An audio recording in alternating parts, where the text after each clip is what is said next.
So guys, come, I got a Also would say make some clips and promote your stream that way too, bro. That's how I do it.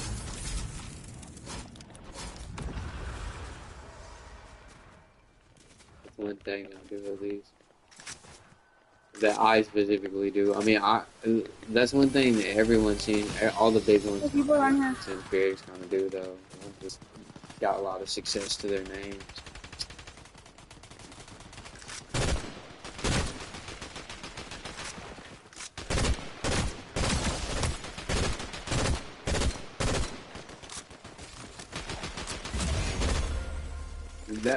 That team. Glow up your stream with overlays and alerts. And combine it all with our intuitive scene. Oh, bro, it does. You're right, bro. It changed to 110 after I got to level 2. Yo. Hello, welcome to the stream. Yo. Hello. Hello, Cody. Hello, chat. Appreciate y'all for watching the stream. It's the opposite of last night. Yeah, I mean, it can't get worse than that. Right? That was the that was the worst stream. I know ever. we can get to 800 Talk about followers. Messi, yeah. I mean, there's nothing really to talk we about. may not. The guy is so good. He purposely missed a fucking penalty just so he can get it the right way. That's how good he is. It's crazy. He knew he'd get another shot. If he would have made that penalty, it would have been 2 hat tricks back to back. Brother, he has 5 goals in 2 games in the World Cup. Best on best. It looks like Messi's playing out there like at recess or something. Level this shit up. Because they pass to him, they don't pass to Ronaldo. Why? Maybe they don't trust Yo, Broly, are you still in the chat? I was actually just having this conversation with Roland. I think there's something deeper, bro. Yep, come on. I think Drop a W if you still here. There's something deeper. Okay, wow. sure. Good for Good. I think, bro, like maybe the guy is like an actual asshole IRL. And nobody likes him on the team. And nobody, brother, because everywhere he goes, everyone has a problem with him. No one likes him. Why would that be, bro? Nice, it's probably because he's a person, but like he portrays himself online as this fucking nice guy. He doesn't speak English. I think he speaks like 5 languages. I see it. Beauty hit, boys. Beauty hit. Let's go. Already better than last night. You've seen what today? I don't know if it was this one or the other Hades. 18k. Basic. Say you swear I got 50. What do you Say mean what you I swear. said? I wasn't listening, bro, is what I meant. Rewind this thing. I'm not gonna repeat myself.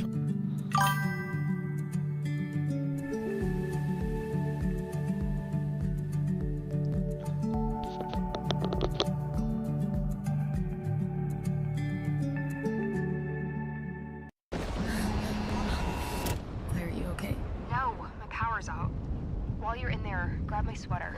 Not in my room. I'm 85% sure I saw someone standing in your bedroom. Oh my god. I'm out the window! Oh god. Oh god, I don't want to die. That's the ISO. This isn't it.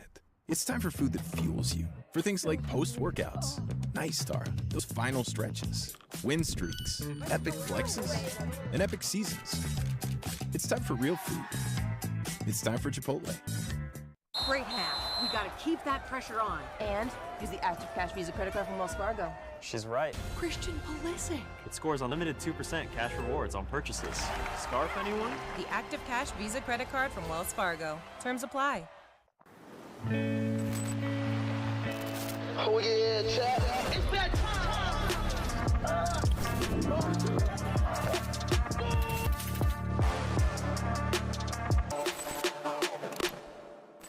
It's that Ooh, one shot. I ain't even lying. Yeah, we just gotta stay together and have communication because I feel like in the first couple games. Watch out for their turret. Watch out, you guys. There's a turret. A new follower. You got, bro.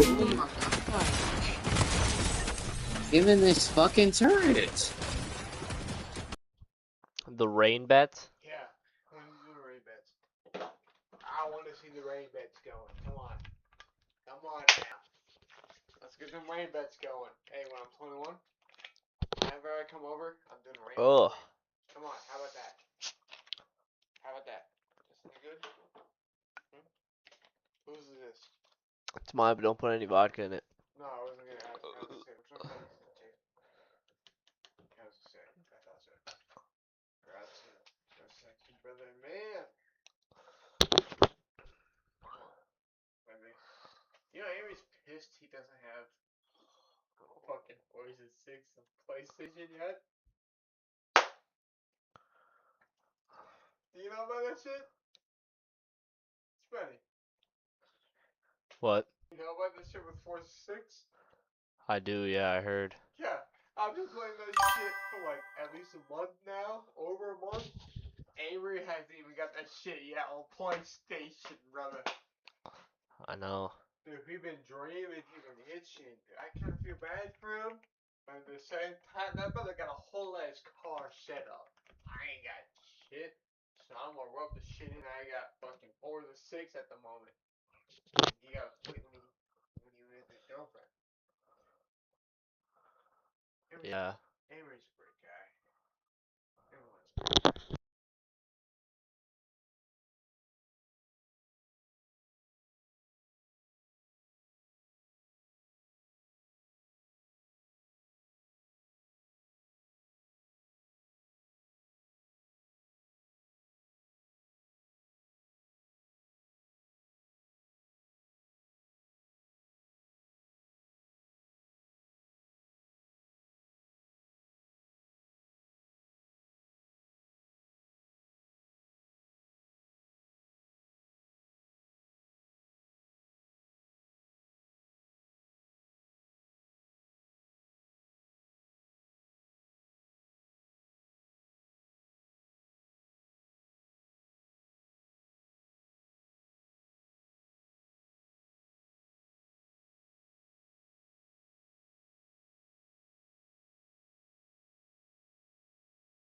Alright, dude. Like, relax, buddy, you little fucking sassy bitch. Fucking never going to Vegas, head ass. I can say the same about you. Never going to Poland. Yeah, let's go to Poland, bro. Let's go sit in the market together. We can all look at bread and fucking sausages. Yeah, and actually that's going sick, to be bro. the actually best bread and best sausage we ever had. Bro. Yep. Let's go eat bread and sausages. Like, it's all you got over there, bro. You got bread and sausage. Yeah. And you got And bikes, and you got horses. I'm gonna starve to death, bro. This guy's gonna make me pigeon soup every day. I think that some horses are more expensive than Lambos. Yeah, I'll be the judge of that, buddy. I have no reason to leave my village. He doesn't leave. Look at he doesn't leave his house. So how the? That's why you're not going to Vegas, bro? Because you're a little. Fuck, I guess. Who gives a fuck? I do. Well, I don't.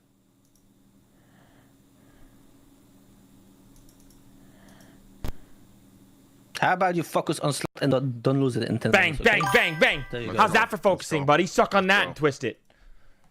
Fucking right, kid. Boom. That's how you do that. That's what I think about that, Roland. Fantastic win.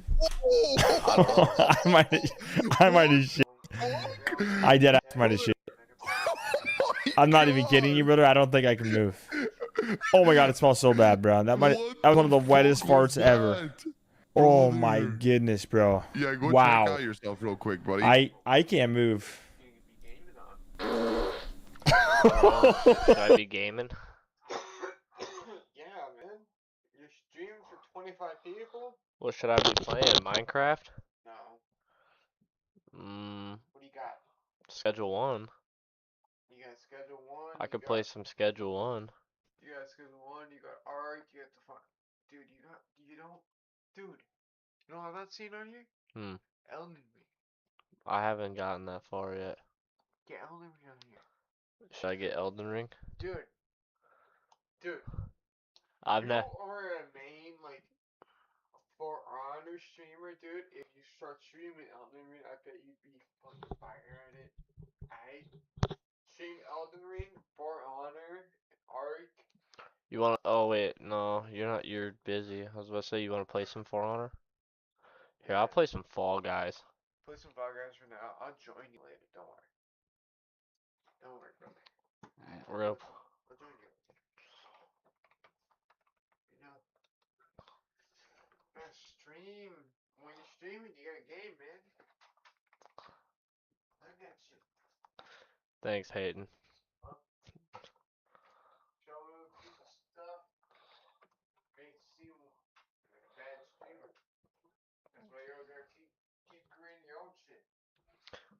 You're right.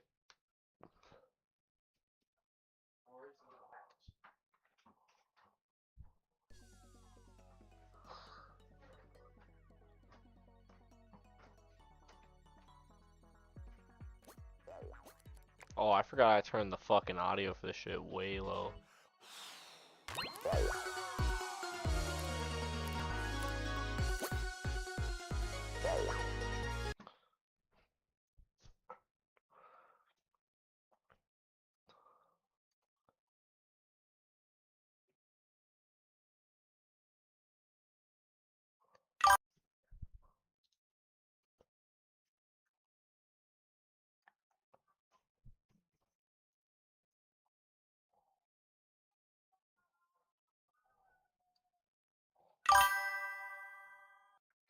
Johnny, thank you for the raid.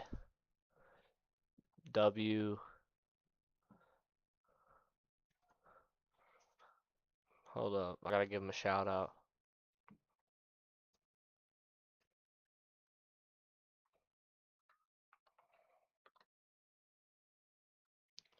Good night, bro.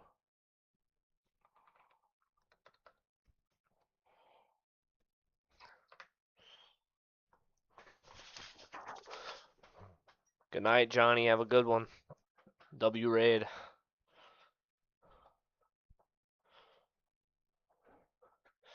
Yerp. Yerp.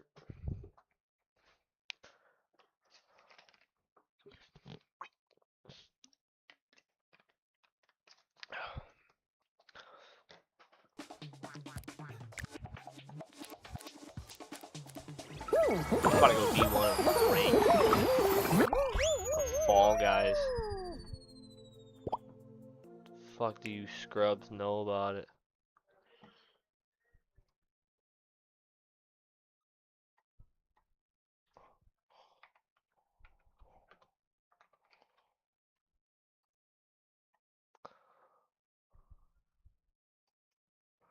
Thank you, brother. Thank you for the shout out. Thank you.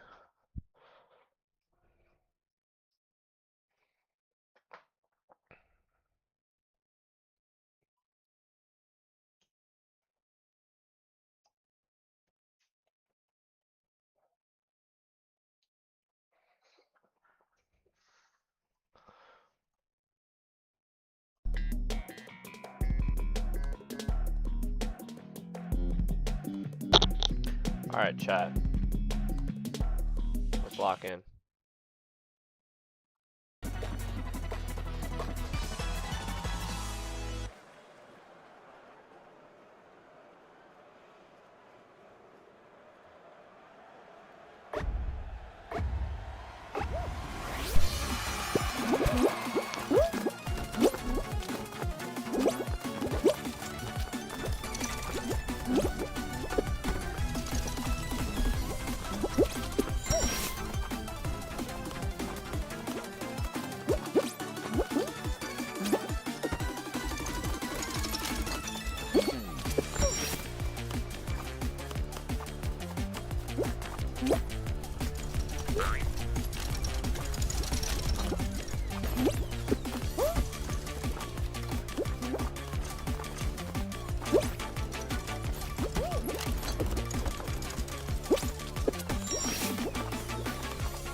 Light work. Oh,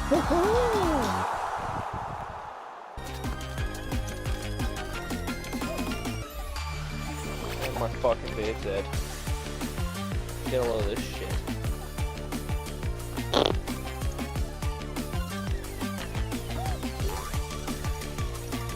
Wait, how many? So how many people we got in this bitch now? We got you.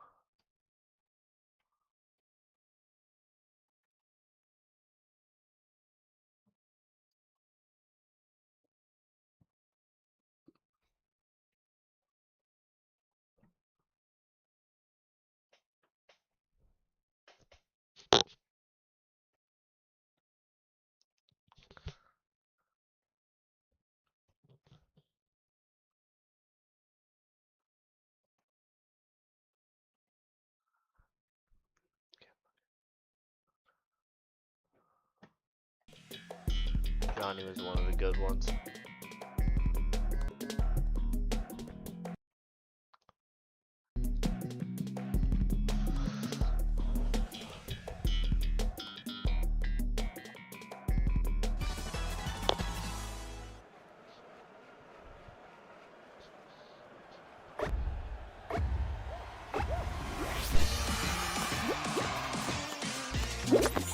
What? Oh. Can't touch that.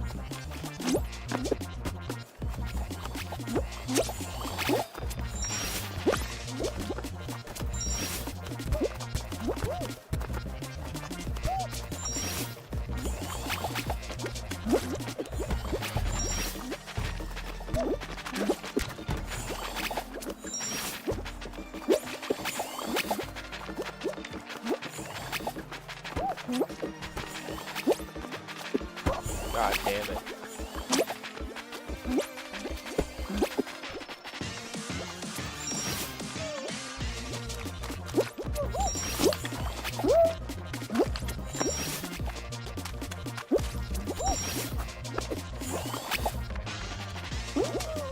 Beat it.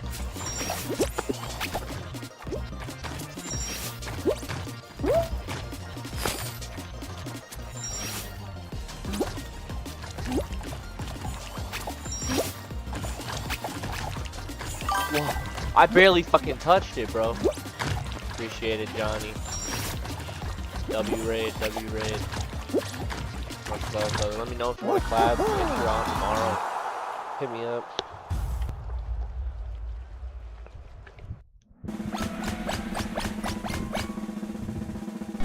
We're blowing this fucking popsicle stand. Yeah, I'm sorry.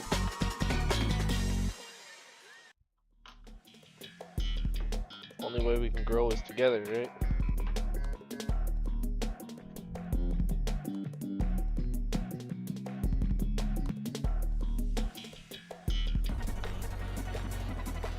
Appreciate it.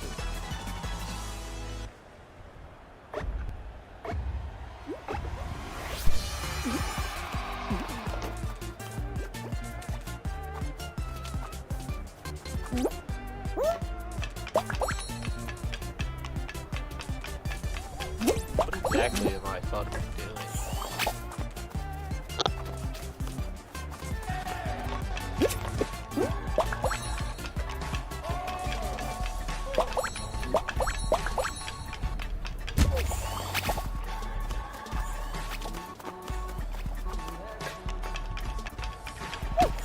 Wait, so like, are none of us on a team?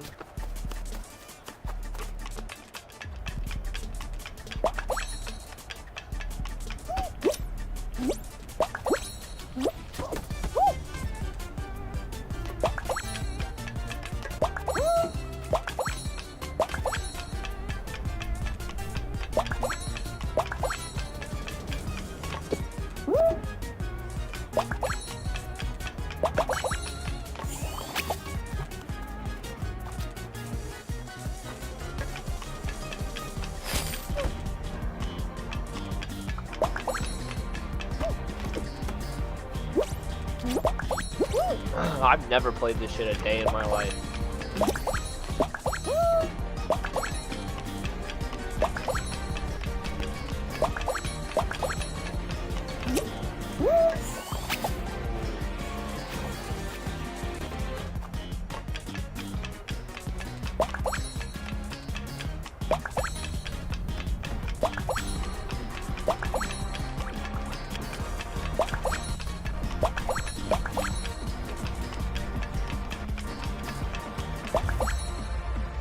Fucking ball.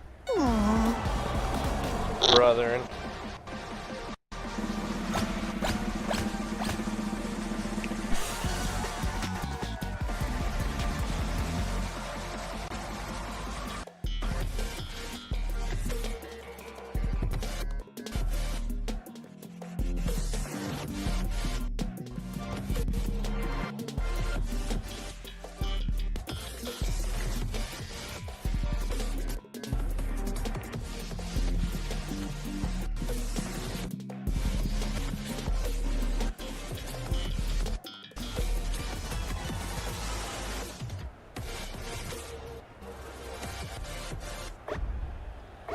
Alright, fucking leave.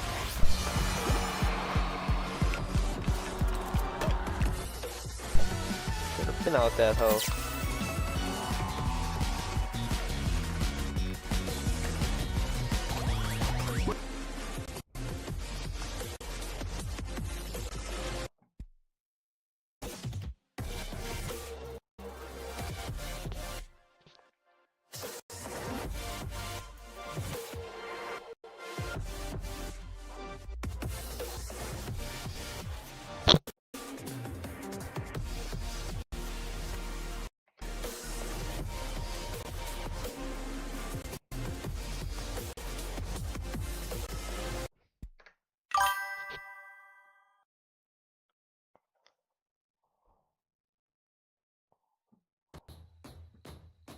Bismillah.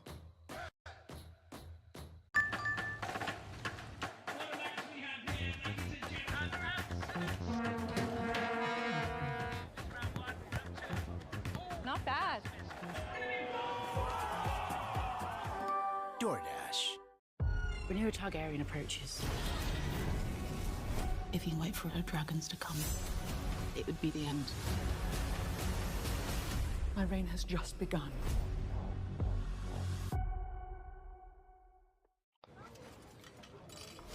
What a hotel. Right? And only $250 a night for my favorite site. What? You didn't check Trivago. I got mine for 155. You have to check Trivago. Oh yeah? Prove it. On Trivago, you can compare hotel prices. Ah! Same hotel. Dude, hide, just hide. I didn't check In the Trivago. stairs, crouch and hide. Check Trivago to compare prices and save up to Good, 40%. good location to hide. W spot. Crab mac and cheese power mac.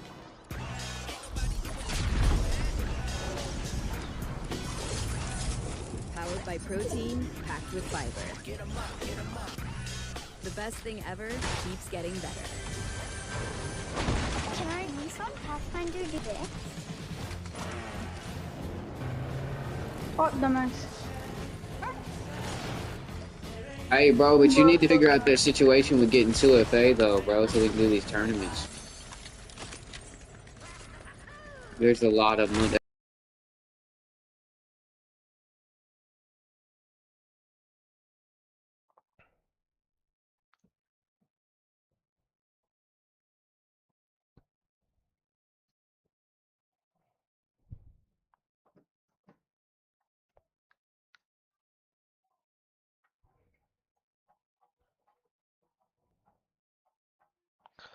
Damn.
The 2v.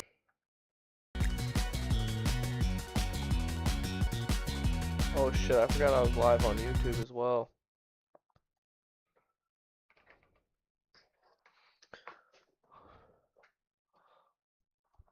Am I? The 2v. Yeah.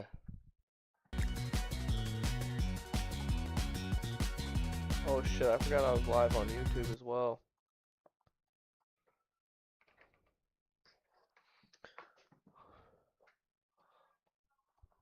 Am I? The 2v. Yeah.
So I guess I got a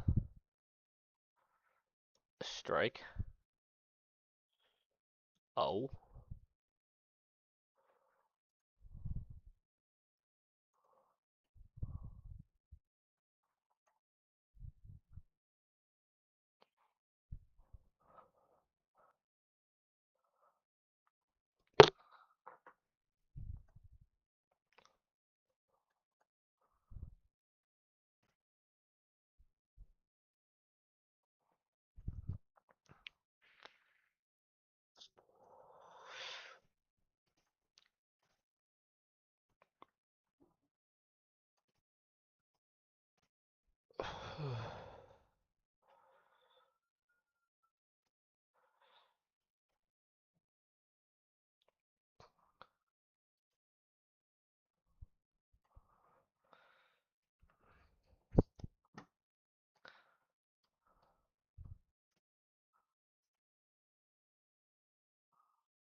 I'm gonna play fucking.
Bitch, clean up your trash.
Mm. Mm.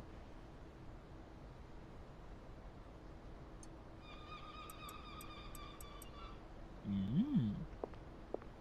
Mm.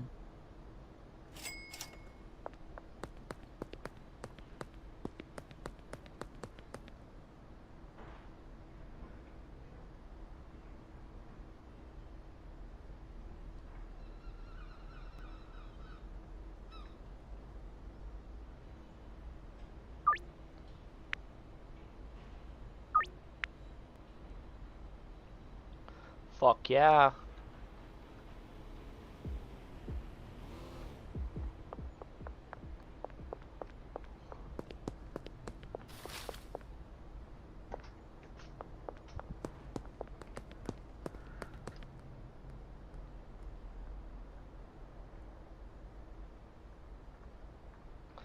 I need to unlock more clientele. I think that's how you get more regions, actually.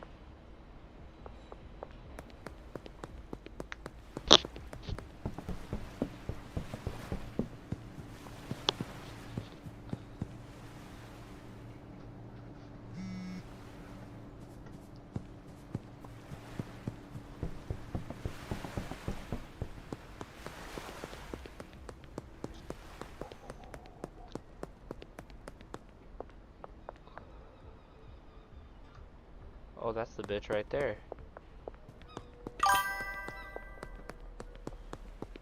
Hello. I'm back.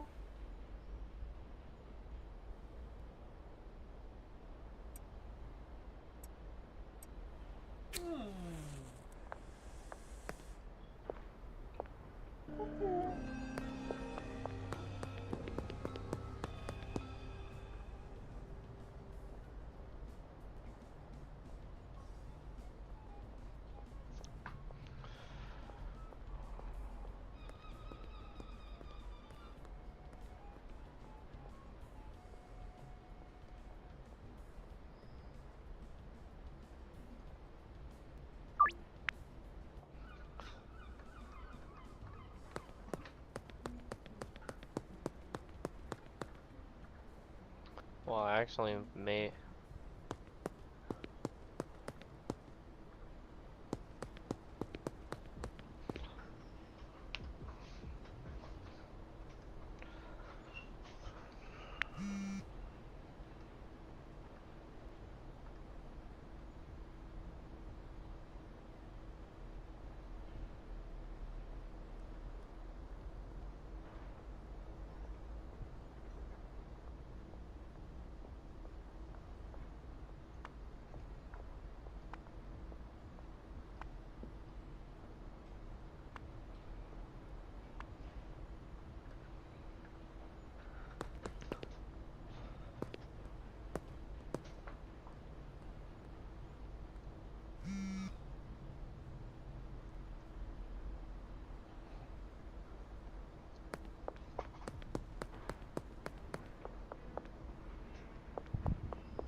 Jacking for $8. That's the type of business we stand on.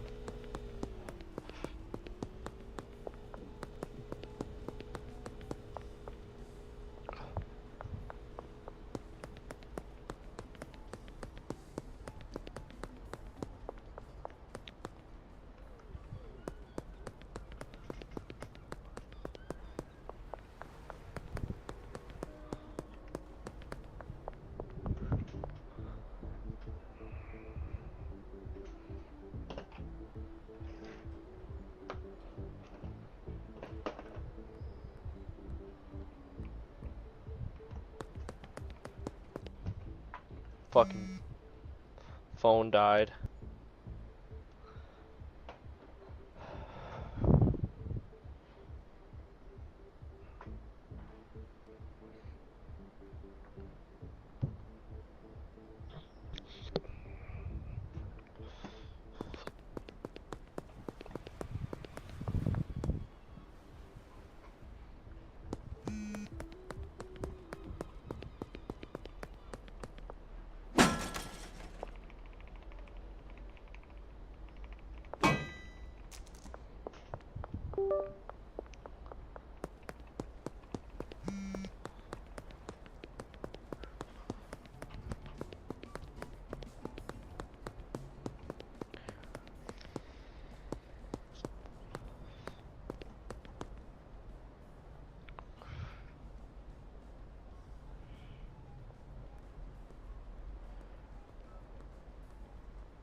Well, did I?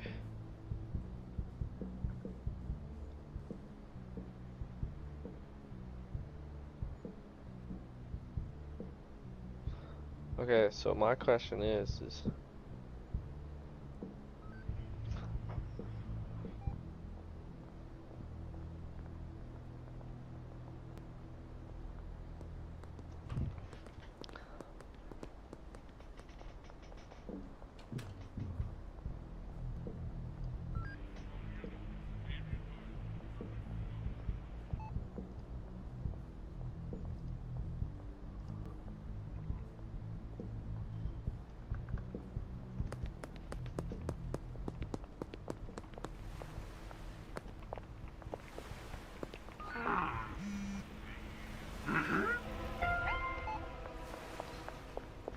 shit.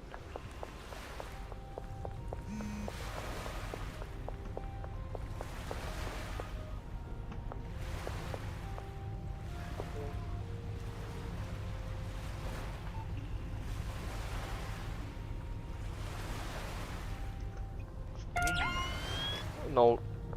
Oh, I got fucking arrested. Quick, back out. It didn't save. It didn't save. It didn't save.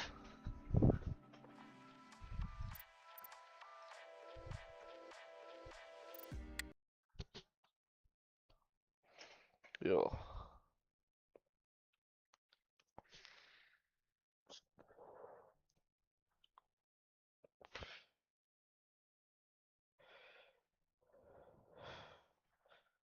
He's still in here.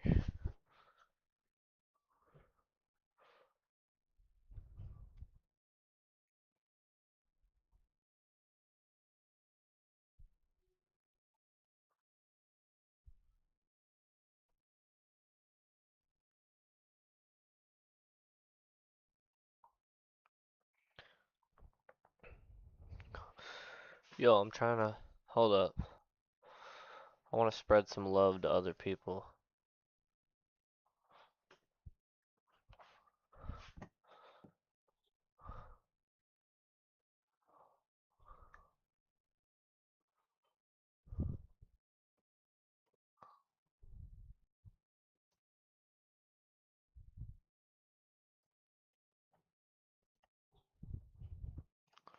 And we're gonna play rematch.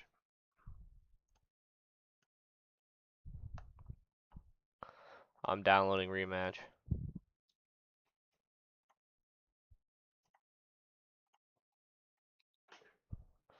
That shit sounds so fun.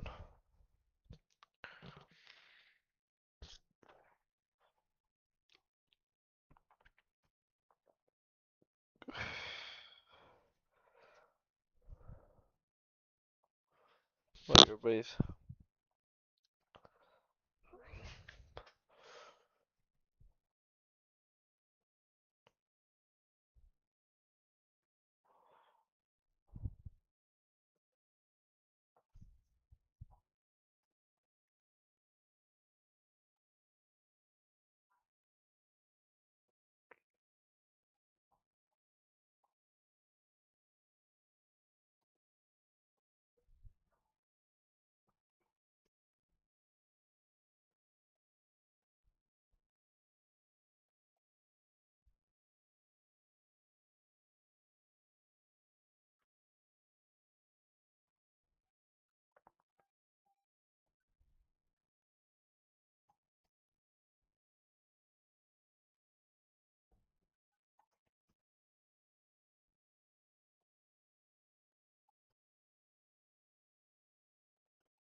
Soba.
If we're still talking and everything, if I'm still doing this shit, everything I plan to be, I'll show you again. No, whatever, you can show me.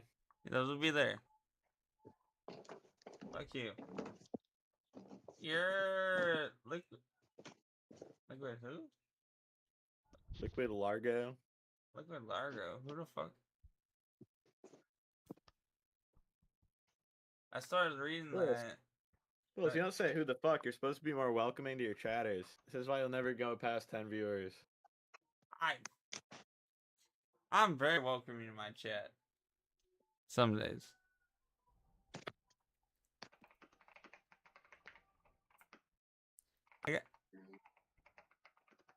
You know what? Fuck you guys. I'm rich. I got a $4 check from Facebook. You're fucking rich, dog. Did you really not get a check yourself, though? I don't fuck with Facebook, dude. Fuck you. Oh. I just sign up for all their class extra shit, and I really don't use the shit too much anymore, but I'll check on it here and there. Yeah, Liquid Largo, you need to do like a poop stream where you poop your pants. That's how most streamers blow up. Ooh. You got any tips? Yeah, niggas on Kicker weird as hell.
putting in work to redeem your credit card points shouldn't feel like another job.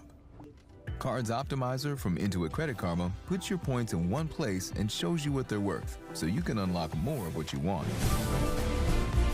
And compare the best redemption options from airline miles to cashback to transfers, so you can make every point travel further. And upgrade from uncertainty to first class. Download the app to get started.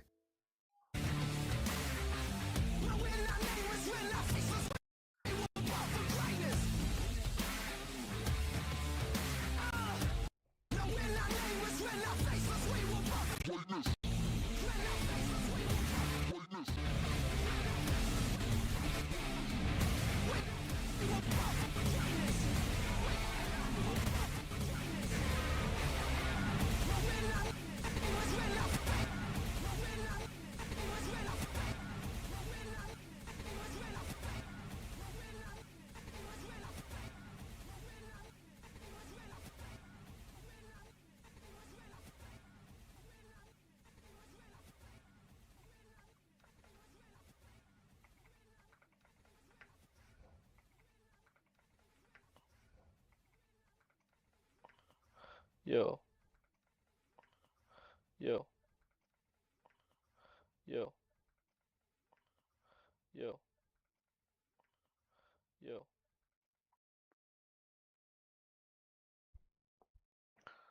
Wait, we still going strong or what?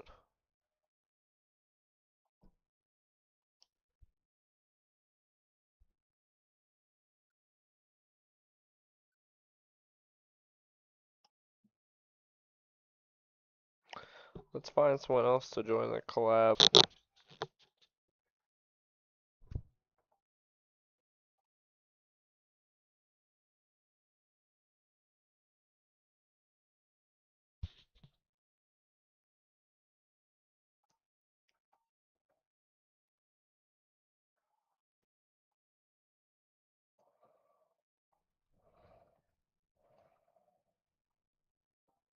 Or not? Hey, let me know. You say yeah? What trick? All right. She's the ASMR, bro. You not fucking with it? No, fuck, nigga. Alright, my fault. Alright, join me. Very aggressive man he is. Behind you. Join my thing. The boy said, no, fuck, no. Probably the lobbies. Like, damn, Tony, I was just asking a question. Wanna join my collab? Liquid Largo. What are you collabing, Liquid Largo? Who are you, Liquid Largo?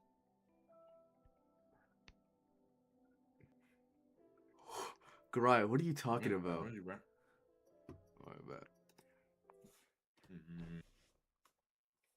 Liquid Largo.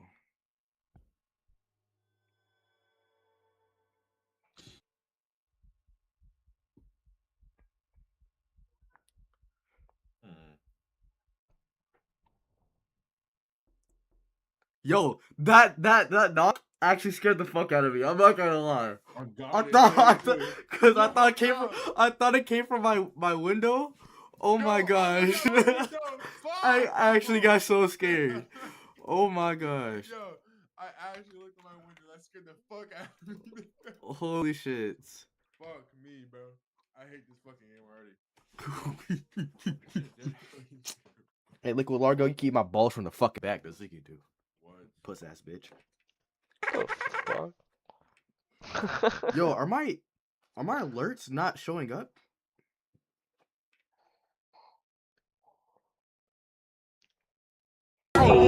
Can't wait till I come around, yeah. Hold you like I'm supposed to. Ain't God that I have found, yeah. T-Mobile has the best network. That's why there's no better place to get iPhone 17 Pro on them. Hold on. We should have music. You gotta feel it. I sure dance. This is big. At T-Mobile, get the incredible iPhone 17 Pro on us.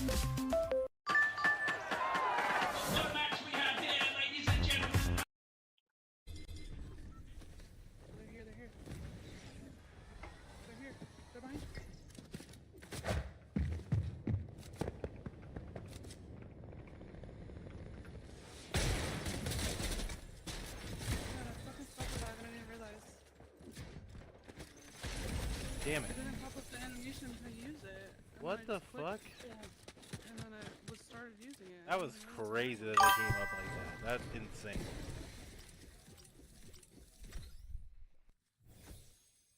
Want to join my collab? First time chatter. Who are you? Wait a minute. Who are you? I appreciate the follow, but what?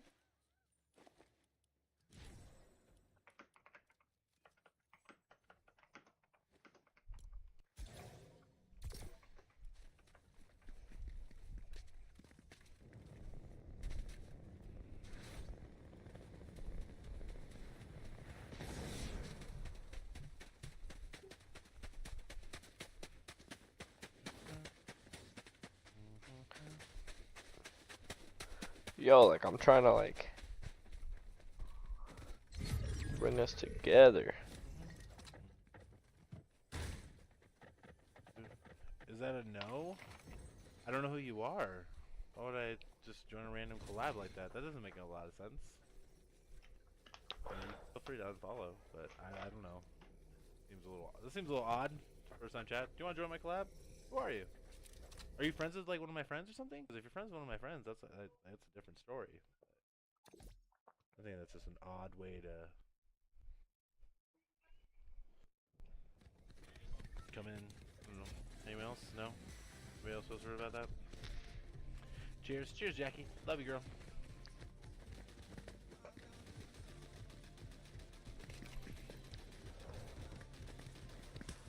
Alright, then I'll just fuck myself.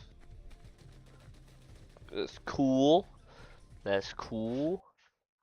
I guess when a nigga asks if someone wants to have a collab, I'm a dickhead. I'm just simply trying to see if people, you know, want to love each other.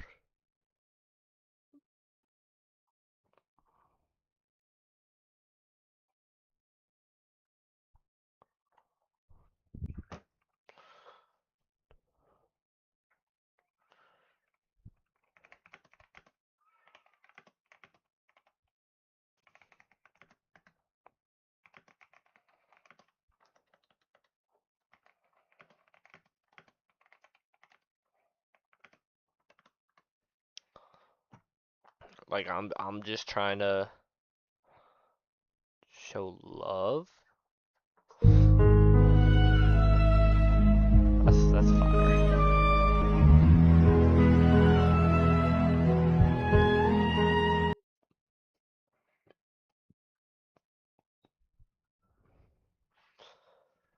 I'll join the server. I'll join the server.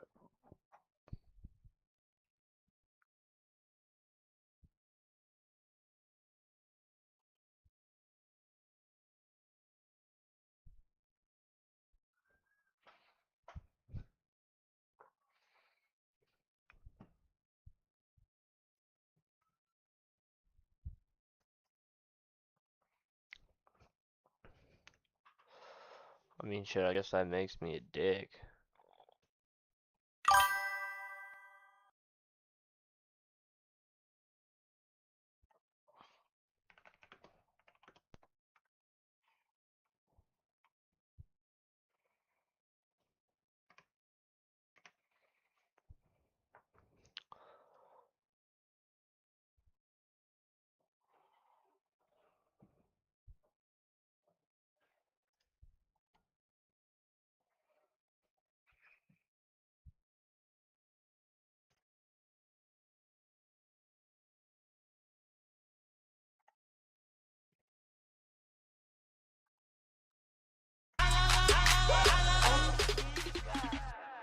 He proved streaming is impossible in 2025. Streamers are getting paid more than NBA players. That is not true. Maybe like a bench player on like the Rockets or something. I mean, what are we talking about? They're getting paid more? Hell no. I don't. In like maybe like XQC. Yeah, XQC got 100 mil. Yeah, Kai X and like Trainwrecks. That is, if you're looking at superstars like iShowSpeed, Kai Cenat, and Aiden Ross. But many people don't want to. I mean, how much do you think they make, bro? I feel like Kai makes. I feel like his YouTube isn't really big. Does Kai get good YouTube views anymore? He used to be mainly a YouTuber. I feel like now he's first and foremost like a Twitch streamer. He gets views, but I mean, he gets like 300-400K views a video, and he doesn't really post on his main. He posts on Kai Cenat Live. He gets like 200K, 300K, 275, but he posts like, dude, he posts like 4 times a day. Hold up. He's getting like 300K views a vid more 4 times a day. I post once a day and I post a lot. Like, that's a lot. Once a day. This YouTube channel alone, if I had to guess, probably makes like $5 million a year. To accept the reality that becoming a successful streamer in 2025 may just be impossible, but somebody was hell-bent on proving that wrong.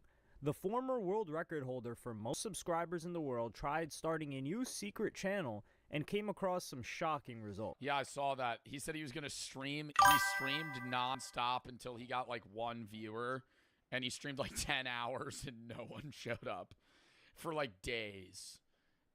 Dude, because it's impossible.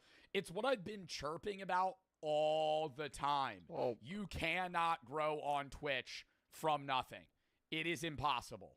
You can stream on Twitch after you have a fan base and grow, but all of Twitch is high-level recommendation pages. And if you're not top 5 in the category you're streaming, you're not going to fucking get views. And even if you are top 5, if you're streaming in a category that's dead. Can I start a new Twitch channel and become successful again? Or was it all luck the first time? That's the question I wanted to find out. I don't think it's all luck. I think Ludwig's one of the most entertaining and creative YouTubers I've seen. But I think a lot of his growth could be attributed originally to earlier Twitch and also his YouTube growth. I think YouTube cycles Twitch viewers. A hugely successful streamer Ludwig discovered just how painful it is to get your first viewer on Twitch. And even after you build an audience, there are multiple stumbling blocks. The streamer Soluminati has delivered some pretty harsh truths about the current state of streaming himself. Bro, Twitch is changing.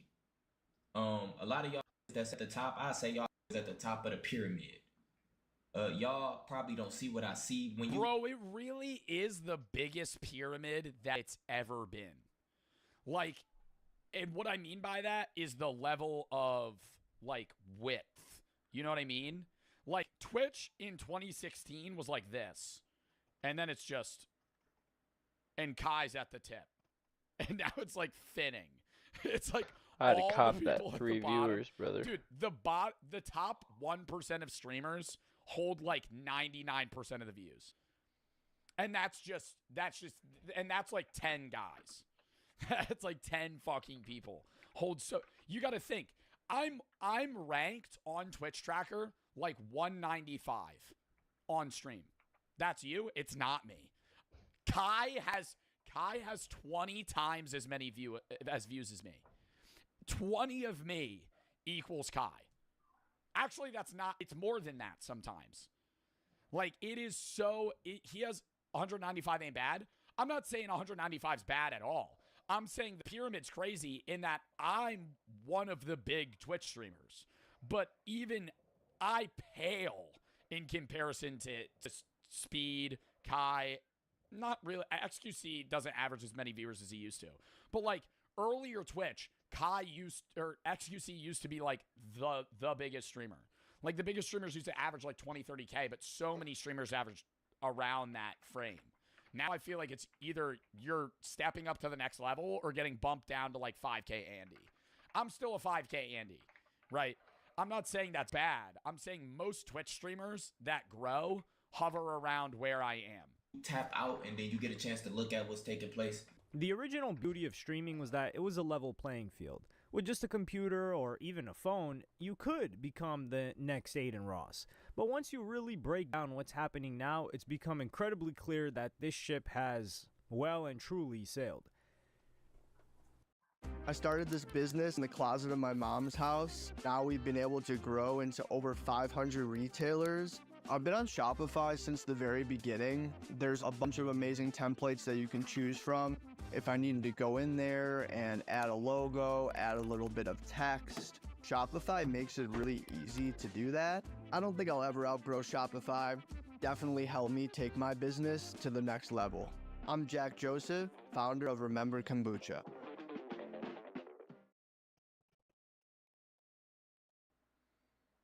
Ludwig's test. The streamers we know and love today are all incredibly talented, and it would be foolish to assume that just anyone could maintain an audience's Well, attention. it's really that I think the biggest. I don't want to say I'm not impressed, but it's less shocking that Speed and Kai are the biggest Twitch streamers because they have teams of 35. They're the Mr. Beasts of streaming, right?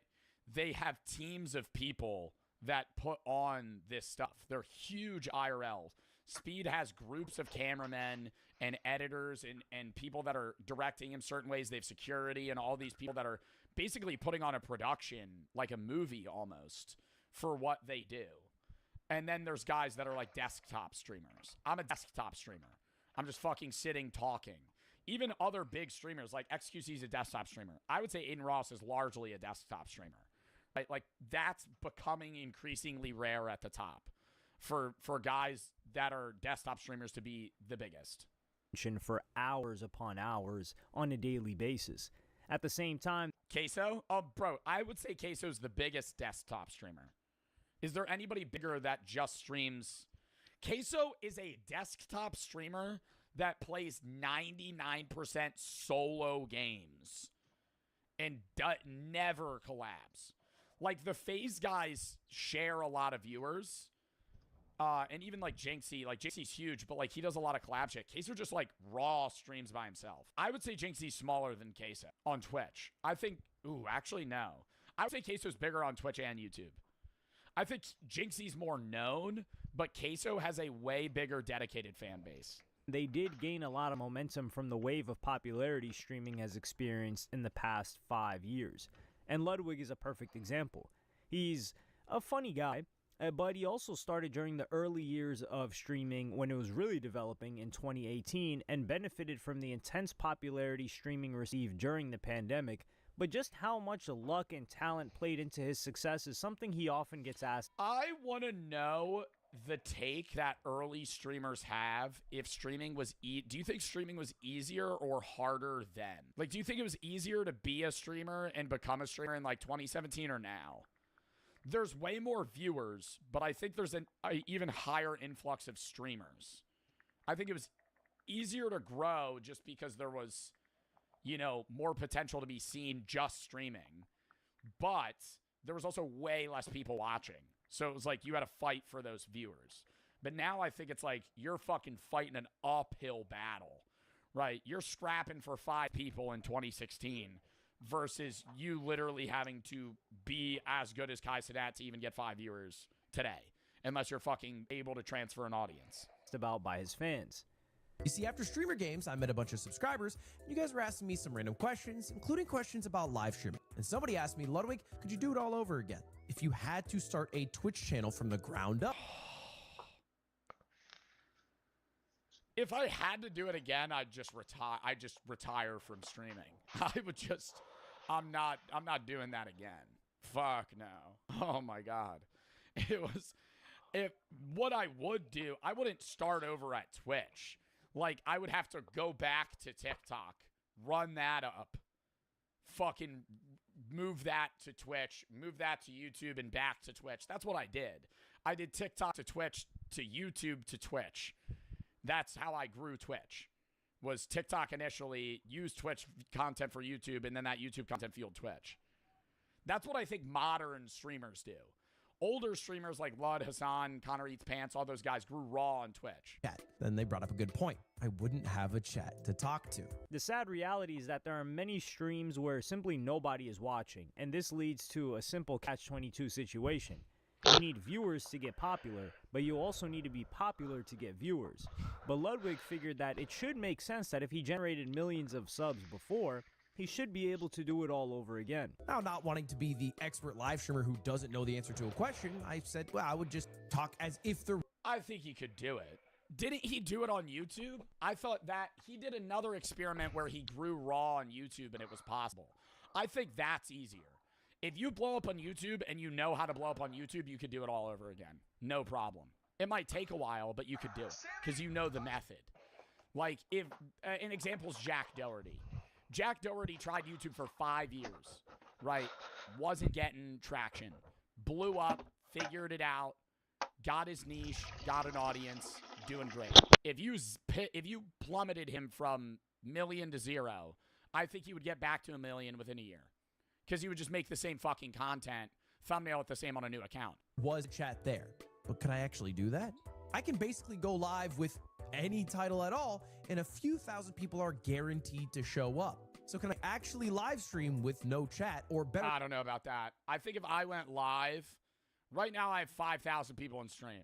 I think if I went live under the title League of Legends, I would get off rip like 4K, and it would immediately plummet to like 1. Running an online brand? Yeah, it's a lot. Getting your domain on Wix Domains? Easy. Do it? No. Or yet, can I start a new Twitch channel and become successful again? Or was it all luck the first time? Ludwig opened a new account called Retired Athlete 31 and started streaming in the Just Chatting category, which is the most popular section of Twitch. I would say the worst section to grow naturally, though. I think the worst section to grow naturally. Just Chatting's the most popular section and therefore the hardest section to grow. Once you have an audience, people go there a lot, but dude, there's like, right now there's probably like 10,000 streamers in Just Chatting. Am I able to look at that? Like if I go in Just Chatting and look at viewers high to low, you will see that it starts out with like Kai, Hassan, I'm here, right? 6K. Doug, like if you wanted to go all the way to the fucking, you would have to oh my, what the fuck are some of these streams? You would have to go very far down to find a 0 viewer streamer. Like the majority of people in Just Chatting are already going to be hovering like 10 to 30 viewers. Like you see how many people, 32, 32, 32, 29, 29, 20. Like most Twitch streamers hover between like 10 and 30. Like if you're a 30 viewer Twitch streamer, you're probably like ranked 10,730th. If you're a 100 viewer Twitch streamer, you're probably 5K. If you're a 200 viewer streamer, you're probably top 5,000. Like it scales that fast. Only problem was he was just chatting to himself. This is my chat. Now, normally on my actual Twitch chat, there are always people there typing constantly throughout the day. This Twitch chat has no reason to have anybody in it because 0 people follow this Twitch channel. 0 people know it even exists. So I'm hoping we can get some people in here. I don't know how long it'll take. I don't know if anyone will even come in the first place, but I'm hoping I can get somebody in here. When Ludwig... And what is he going to just try to grip onto that one guy that pops in? Oh, Fluffball 33. Please don't leave. Please don't. It's a bot. It's a bot just like spamming links to another stream or some shit. Like that's going to be the early viewers you would get on stream. It's just bots that go into small viewer streams and like promo other stuff. Started streaming in 2018. Twitch had about 3.4 million unique broadcasters on. Really? Monthly broadcasters. 2012. Why was there none in 2016? When Ludwig started streaming in 2018. He started streaming in 2018? I thought Ludwig was before then. Damn, dude. Oh, is that COVID? Wow. Look at that. Look at that fucking spike. 2019 COVID, and then back down. Twitch had about 3.4 million unique broadcasts. Even right now, 7 million people stream on Twitch a month. That seems more than I would have guessed. I don't know what number I would have thrown out if you had asked me without my knowledge of that. I probably would have guessed like 1 million. Average per month. By 2025, this figure was now 7.1 million. So he was now faced with double the competition. Boom! What is up? What is up, y'all? How we doing today? Chat. Chat, what is up? Welcome back to... And I feel like it's double the competition. I would love to see the stats on viewers, though. Do you think it's double the comp, double the viewers? I feel like it's double the comp, 1.5 the viewers. Maybe 3 times. I don't know. I wonder if there's more Twitch streamers. I wonder what the ratio is. The stream. What's my goal Watching today? Joe My Bart. goal is 1 follower. I like that. That's an achievement. No. I hate how Twitch has Just this watch shit. it. I know it's supposed to be motivating, but it's like, make sure to set goals for yourself. It's like, it doesn't help promote anything. Oh my God. And then they have like, now I'm they not have, streaming like, anymore because I hit random my tickets 3 for views. like gifted subs and other things that you could have. They're adding so many weird mechanics into I stream. did. Achievable goal. All right, But I had when to end that it shit is complete, so I can have it I'm a happy registered man. for the All next right, well, I'm day. just gonna keep chat up on the side then- here, and I don't know. I guess let's just start. Let's just start doing well, some stuff today. I'm So waiting for first my thing I email. wanted to do is I wanted to bet. I think just chatting is the worst category you could stream in as an initial streamer because you need a chat to bounce off of. I think you should game. That's my take. You should game or just like do YouTube and other shit first and then stream. Like, does that make sense? Because if you're gaming, you already have something that you can commentate and react to, like horror games or multiplayer stuff, or if you're playing with your friends, or it's just so much easier to make content out of that without a chat. Because I don't like, there's so many times where when I'm gaming, I'm not reading chat. When I'm doing just chatting, I'm interacting with chat the most. So it's like, if you gap that, what the fuck? I mean, honestly, I haven't been reading chat and I've just been rambling. So I could do it. But I love like having a chat or two to go off of every, minute or two. Playing through my daily games. All right. Oh, the fucking daily Wordle. Riveting content. After a few minutes, Ludwig got what he thought was his first follower. Oh my God! I got my first follower. Okay, wait. Are you a bot? Are you a Nightbot? Oh my God! Yes! We're already on the come up, guys. Oh my God! Another follower. Stream Elements. Fusabot. Oh, we have 3 viewers. real human? You're one sentence away from launching your website with Base44. From the beginning of the internet, there's never been such a fun, fast, and intelligent way to launch online. Landing page. Newbie Twitch girly loves cosplays. Oh, it's an OnlyFans bot. It's an OnlyFans bot. Follow for future streams, and you have an OnlyFans. Why do I get the feeling that you are botting to follow a bunch of new accounts so that pathetic streamers like me click to see who you are? Twitch, like many other online platforms, has its issues with bots. The company recently cracked down on botting and noticed that on some accounts, 5 to 22% of the audience was completely fake. Bro, and okay, I'm going to have this take on botting, and it might be absurd, but hear me out. I think botting is whack. If you bot, that's fucking weird. But I understand smaller streamers botting for the purpose of getting higher up on recommendation pages to get actual viewers to stop botting. Now, if you're fucking already averaging 20,000 viewers and then you bot another 10K, what the fuck are we doing? Right? Like, it's different if you're like a 20 viewer streamer and you're botting 100, so you could fucking, maybe gain 10 or 20 other people and then move them. And even then, it's just like, yeah, botting's scummy.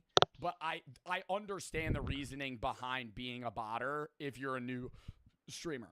But if you're already somebody, like, it's so odd to me that, like, a lot of the people that were botting were top 500 creators. Like, that's insane. Look, drop 25 to 22% ranging from streamers, under 100 CCV to top 500 creators. Like, why are top 500 creators botting? Just average the viewers you average. But while staring at a blank screen, Ludwig sympathized with the people who did this. I get why people view bot. What the are you supposed to do on Twitch? That statistic, 1,300 of Joe's viewers could be bots. I mean, statistically, there are bots in my stream. The difference is I don't control the bot. Like, there's a difference between me commanding bots to join my stream and, like, paying for bots versus somebody else botting me or, like, they're just actually being AFK people. Like, that was an issue on YouTube where viewers were being read that weren't there. So certain streamers were averaging like 50K that actually had like 1,000 people in stream. If you don't view bot, you're just stuck in damned hell waiting for one person to drag you out of it. I get it though. I understand why someone would want to. Dude, I also gotta say, you gotta get the, I love this take. I forget who the fuck said it, but I'm so gonna agree. If you're a new Twitch streamer, get the fuck over yourself on not promoting your shit. Tell your friends. Tell your family. Get them to watch you. Even if they turn your shit on and bag on you, it's better, you know? Like, there's so many people that are like, I want to stream, but I don't want my friends to make fun of me. I'm like, dude, promote your shit to your friends. You know how much better it is to have like a 10 viewer jumpstart than nothing? Like, having a few chatters makes your stream watchable. Having none is ass. Like that, no one, if I pull up to a streamer and no one's there, you're probably not going to talk. But it's not like, oh, the chat needs to be spamming, but it's like there needs to be some level of interaction. ViewBot. I'm not condoning it, but if you ViewBot, you'll have real people in there. See, Joe because Burt you just appear higher in the category. The rich get richer. Because of the way the algorithm works, streamers are almost incentivized to ViewBot. So new streamers might think that they have no... Bro, when I started out on YouTube, I used to autoplay my own videos and AFK and leave. I used to autoplay my own shit. And not that it did anything, right? But it was like a mental... I talked to Chris about this. It was like a mental thing. I was like, manifestation. I was supporting myself. Like, I used to watch my own videos. Yeah, I would just turn them on and leave. And I'd be like, I get another view. Stream viewers, and also run the risk of being banned because this is against terms of service. RiceGum was famously banned for this nearly a decade ago. Bro, yeah, RiceGum was botting. RiceGum was the fucking jumpstart of the botting community. Like, he was the first guy that was ripping that. Go. Ludwig soon realized that the just chatting was too broad of a category and he needed to go more niche. He also followed his stream on his other account to bump. Go super niche. Go fucking full on. From fucking just chatting to like Sims 2. We hit our follower goal, but nobody has chatted yet. I'm realizing, however, even though just chatting is the largest category, it is probably the hardest to grow in. Oh, so for I think sure. just chatting's too big of a category. So let me switch my approach. How about your goal as a streamer is to get right here. That's the tab you want to get, and you see like the minimum. This is a new burner account that he has. Minimum to get here. Dude, sometimes on this tab, you'll see somebody with like 100 viewers. Getting on this bit right here is where you're going to get new people. Nobody's ever just going to be like, oh, I'm going to go see who's playing Madden. I play Peak. This tactic of branching into games failed, so Ludwig was faced with a very common tactic people use to get attention on the internet. Right before the hour mark, he went for a thirst trap. Or getting front page. Getting front page is so hard. Getting front page is fucking impossible. Unless you have Twitch wraps or connection. What brings viewers? Oh, what if I thirst trap so in the thumbnail, I'm hotter?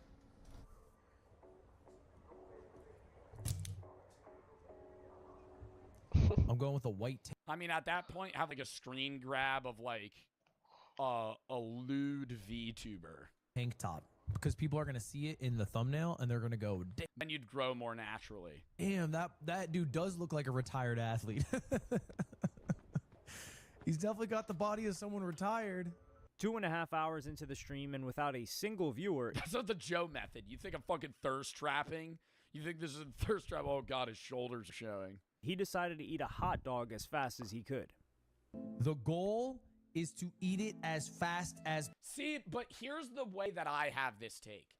He's making content, right? It's not like primetime Ludwig shit. But like this, you gotta stream as if you're streaming to an audience. He rips this dog. No one's watching. Who cares? Clip it, post it somewhere else. Might get some viewers, might get a viewer. Possible. One man, one hot dog. Like that's what he's gotta do. All right, come on, lock for in. Promo. I ate a hot dog in, what, 64 seconds?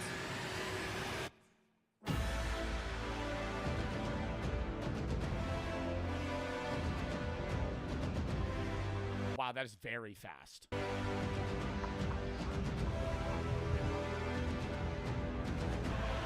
That was like 10 seconds. 16? That is so fast. Oh my God!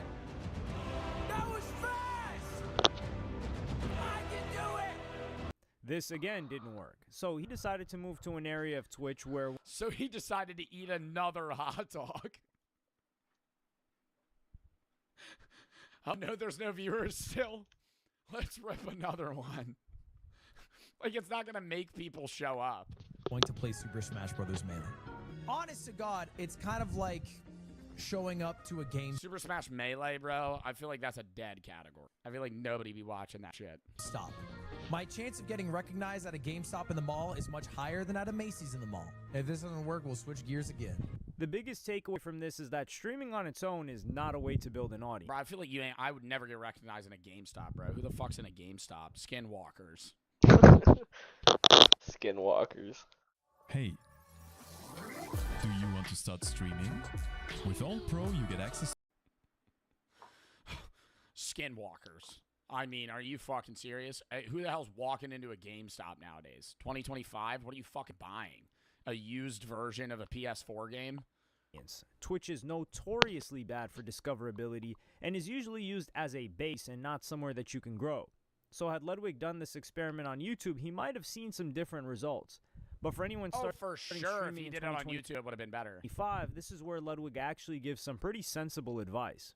If I were to really do this starting from scratch, my entire stream would have been the hot dog segment. It would have been maybe 30 minutes to 45 minutes total. Hour tops. And yeah, stream 2 hours, bro. I saw Ron say this shit too. Motherfuckers think hours, time equals money. No. Time equals viewers. No. It's your content and your marketing. The prime time shit you see streamers that do variety.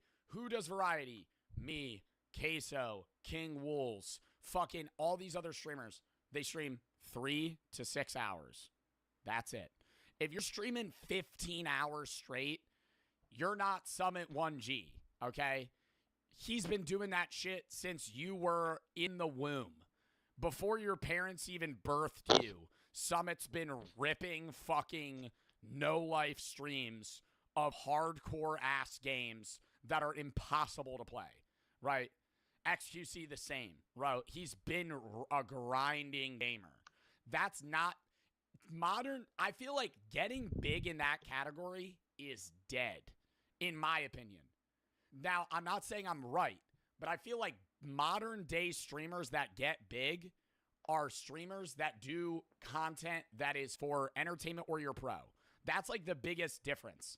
Entertainment or you're really good at a game. There are some outliers. Jinxie. Good at the game, not a pro, still goated, streams Clash Royale for 10 hours straight. But he also fucking lubes himself up, shaves his head, and paints himself purple. And fucking... bowling! And he fucking freaks out in the corner. So, you know, that's like, he balances that road or that line.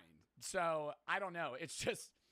Getting big streaming by grinding hours is like not the method anymore. I would have made a few shorts of me showing how you can learn to eat a hot dog in less than 15 seconds. Yeah, like planning your streams is better than just running some raw shit. Oh, I don't know what we're going to do today. Why don't we play Power Washing Simulator for 7 hours? Oh, maybe that'll get a viewer. He has something else ready for tomorrow. Again, max an hour. Eventually, Ludwig was forced to trick people into clicking on his stream. I'll put exclamation point giveaway in the title. That way, somebody thinks there's a giveaway going on. There's no giveaway going on. And this dirty trick actually paid off. Okay, who is this Oscar guy? How do you know? What? Oscar, where did you come from? Sorry? Wait, don't apologize. How'd you find the stream? I'm just a fan? How'd you find this stream, though? I thought you were AI. I would think the same thing. Oh, Bad Player HS told him. Wait, how did you find the stream, Bad Player HS? I saw giveaway in the title. I was like, yo, a giveaway. It worked! Okay, I'm going to tell you guys. I've been live for the past... For 4 hours? 5 hours. It turns out this is not easy at all. In fact, this is very difficult. And nobody clicks streams with 0 viewers or 1 viewer. This experiment provided a good insight into just how saturated streaming is, but even if a new streamer did manage to overcome this hurdle and build up an audience, there are a number of other obstacles in the way. And this is only the beginning of what streamers in 2025 are up against. Why is Zach streaming Bussey, who harder? was close to 10K subs on Twitch, pointed out that Twitch viewership has basically been on a downward spiral for the past 5 years. This one's overall viewership from Twitch Tracker. It shows the COVID boom in 2020, the 2021 peak, and the steady decline ever since. 2022 dipped below 2021, 2023 was basically flat, and 2024 trended slightly down. Now that we're in 2025. But I don't think that's smaller. I don't think the viewership's smaller for known streamers. I think the viewership went down for, like, other people. During COVID, bro, people were fucking bored. So they would go just watch random fucking people. 10 viewer, 20, 30, 40, 50 viewer streamers, 100 viewer streamers. They'd bounce around. They had nothing to do, right? I think the people that lost from the loss of viewership aren't the big streamers. It's the small streamers. Viewership is at its lowest. That like people that were like 150 viewers during COVID are probably at like 60 now. It's been in years. That's brutal. And it was not just the pandemic that generated this downfall. It's not the pandemic, dude. It's fucking life, bro. I had 9, 10K viewers a month ago in the summer. Now I have 5. People are busy, right? Twitch streaming is such a shit ass like deal because not shit. I'm not saying it's bad. I'm saying it's hard to balance because you have to stream when people can watch. And if they can't watch, you get no viewers. Not because your content's bad, but because they just can't watch you. They have homework, they have life, they have work, they have friends. They're going to do their own shit, right? They're watching somebody else. Not that they don't like you. They're only, streaming is so hard because you can only watch me right now. All the people that are watching me, you might have one other streamer pulled up, but if you're listening what the fuck I'm saying, you're only watching me. You can bounce around on short form. You can bounce around on YouTube, right? On Twitch, it's like you have to be locked into one person. So it's so hard to like captivate that individual. You're either the best in their mind or they're not watching you. Nightinator, who has over 60,000 subs on Twitch, pointed out that after the pandemic, we experienced the cost of living crisis, which also destroyed many people's dreams of becoming a full-time streamer. A lot of streaming is crowdfunded, meaning that we get our income from people subscribing and tipping. But in this economic climate, unfortunately, people just don't have that money. And whilst there are other ways to diversify, such as getting sponsorships and brand deals, those are not.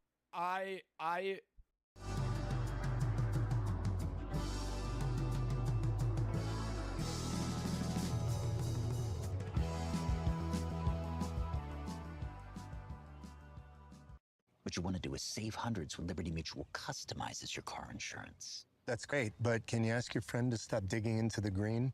I can ask, but he's not going to. Only pay for what you need. Liberty, liberty, liberty, liberty.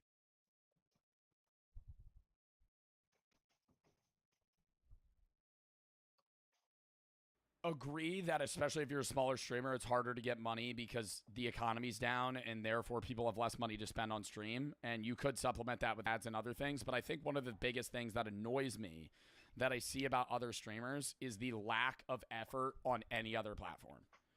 I see so many people just spam Twitch streams and they don't post on YouTube. They don't post on TikTok. They don't post on Shorts. They go live every day. They go live 40 hours a week. They're doing the work, but they don't do anything outside of that. They end stream and it's over. And that's not how social media is. Social media is a business. You are a business. You're the business owner. You're running your own business, right? So if you're streaming, you can't just fucking sit here and be like, all right, I'm done stream, end stream, and it's over. No, you have to fucking download the VOD, send that to an editor, edit yourself, fucking clip certain things, upload that stuff, figure out what you're going to do for the next stream, schedule shit, right? It's not just hours, right? And I feel like a lot of people are just like, I'm going to be a streamer, I want to do this. And they only put in the effort for what they thought streaming would be like. And I will always stand on the fact that 9-to-5s are harder than streaming. But I think so many people think streaming is just, I'm going to play video games for 6 hours and I'm going to make $100K a year doing it. It's not that easy, right? Like, you have to actually try. It's not just like, oh, my friends say I'm funny, let me stream Among Us. Like, it's maybe in 2018 or 2020 that would work. Not anymore, right? Like, you actually have to fucking plan stuff. There for people who have quite a big audience. If your cost of living suddenly went up, one of the first things that you would do is cut off non-essential spending, and supporting your favorite streamer sadly fits neatly into this category. You also need to keep in mind that anything a streamer earns from Twitch is revenue and not profit. Streamers starting off on average will spend about $400 on equipment, not considering the PC. More. If you're a streamer and you don't have, with the PC, my first setup cost around like $1,200 total. Mic, camera, PC, monitors, lighting, keyboard, mouse, all the other shit, headset wires, controller stuff, whatever you're doing. Now, way more, right? My camera and my camera lens is probably $5K. My PC is probably $6. The mic's $600. Stand monitor's $1,000. Left monitor's $500. And then, so it's just like the table I had to fucking put together. It's expensive, right? But you're a trillionaire. No, I'm saying it's a part of it. You could write that shit off too, right? It's a part of the business. But it's like, you usually scale your setup over time. Now this is like what I'd run. Like I don't really have any other upgrades I would make. But you start out at a smaller setup. And small streamers earn anywhere from $50 to $1,500 a month. So small streamers make a few $100s a month, $50 to $1,500. Mid-tier, $5,000 to $30,000. A mid-tier streamer, $30K a month. Top-tier streamers, $1 million to $2 million monthly. Might be a couple of months before people even break even on the cost, and that's assuming they grow. The popular streamer Snowcone also broke down how, despite receiving quite a lot of money from Twitch, she was actually losing money. Y'all know how expensive it is to keep up with content creation? You can get a 10K check from Twitch. What the is a 10K check? Spend 5K on trips just to travel. 500. That's because she chose a shit niche. She chose a shit niche. You do IRL. IRL's expensive as fuck. So I will hard disagree. I will say that Twitch streaming in general is one of the lowest cost careers you could do. Outside of initial fee setup, if you're a desktop streamer, what do you spend money on? Games. Upgrading your stuff. That's it. Yeah, if you're an IRL streamer and you have to fly to fucking Michigan, then LA, then San Diego, then Miami, then New York, then Taiwan, then fucking China, then Japan, then Australia, and then you have to buy a streaming backpack that's $30,000. Then you're just fucking blowing money. Huh? Don't get into that category though. That's like, depending on the category you do is how expensive Twitch streaming is. If you're like a no-face cam streamer that just grinds games, you're probably spending like $200 a month on stuff. That's it. And then, like, obviously, like, electricity bills and stuff, but managing her money, and is an extreme example of some of the costs that comes with streaming. But even getting into the Twitch Partner Program by itself was a huge obstacle, and the percentage of users that get into the program is shockingly low. Looking at Twitch tracker data, there are 6.4 million channels streaming on Twitch every single month, and only 45,000 of those channels are partnered. That puts the percentage of partnered folks making a pretty decent income at only 0.7% of live streamers on the entirety of Twitch. And but being partnered means you only average around 75 viewers, right? But it's basically saying that the majority of Twitch streamers are streaming from 0 to 10 viewers. Be in a similar ballpark. YouTube is difficult to make a like-for-like comparison because it's not exclusively streamers, and there are and being partnered doesn't mean you make money either. You could be a partnered streamer making less than minimum wage. Users that are simultaneously YouTubers and streamers, but there's still only a small percentage making real money. Less than 6% of channels are in their partner program, and 90% of channels are under 10,000 subs. A YouTuber pointed out that streaming in 2025 is having a, quote, after the gold rush moment. And this happens in all industries. It's happening in crypto, cars, Airbnb, etc., etc. Bro, that is such a good take. After the gold rush. What a fucking analogy for that. Or a relation of sorts. That's so good. It makes sense. I just think that the idea, dude, so many people are like, I want to get into social media, Joe. Any tips on streaming? I'm like, why the fuck do you want to get into streaming? I'm not saying streaming's not the move, but I'm like, do YouTube. Like, if you get big on YouTube, you're going to make more money. You're going to be happier. You can post whenever you want, right? Like, it's just easier. Twitch is so hands-on, and it's all active. Like, Twitch is active rev. If you're not streaming, you're not making money. On YouTube, if I stopped posting, I would still make money. Like, yes, there would be less and less people because it's not active posting, but you still make shit on videos from 2 years ago. It'll burst. In November of 2024, Twitch experience was known as the Twitch apocalypse, where multiple advertisers realized just how fruitless it was to advertise on Twitch. According to a marketing expert and someone that's worked in esports and streaming for many years, Devin Nash, Twitch is considered a niche product or experimental budget. Most agencies don't know if Twitch ads work or not, so they assign a small percentage of their budget to see. The rest of their budget goes to tried and true market.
Hold up.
Alright, what the fuck am I getting into?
Dang, bro, I don't know if I should play this game on keyboard and mouse or if I should play it on fucking...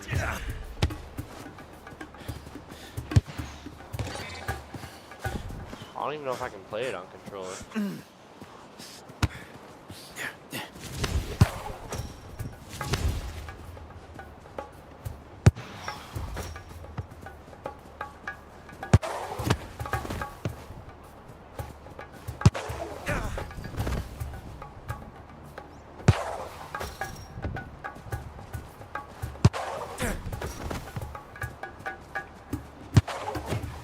Fuck, bro, I'm fucking this up.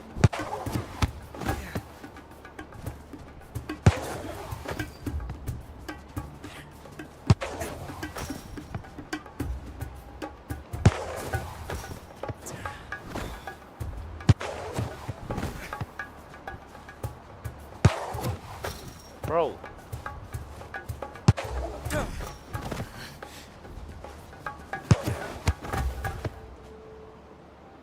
God damn, why was that so fucking hard?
I was about to say this. Fuck the prologue.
What you telling me I dead ass?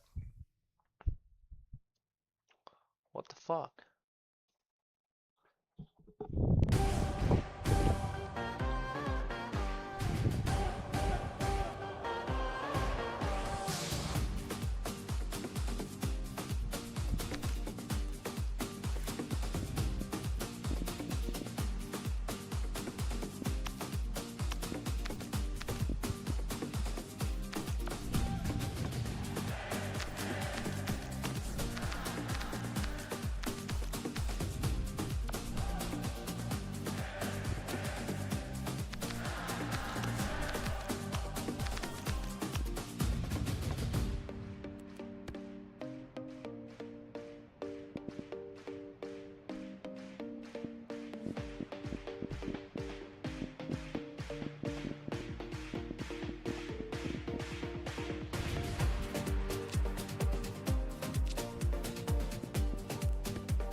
Alright.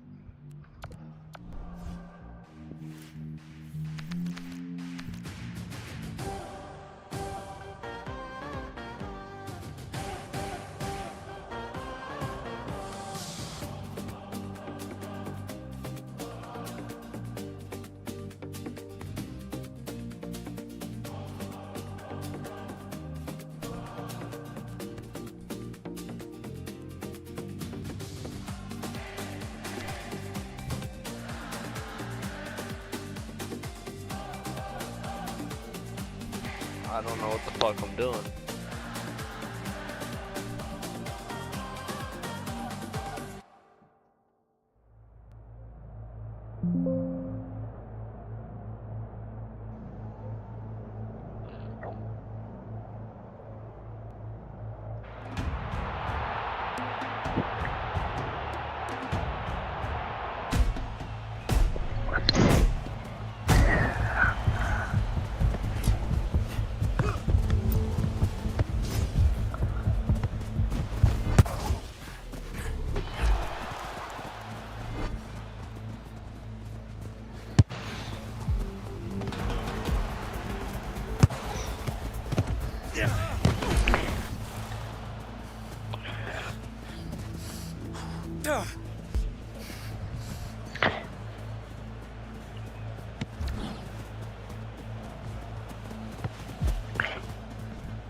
What doesn't make sense to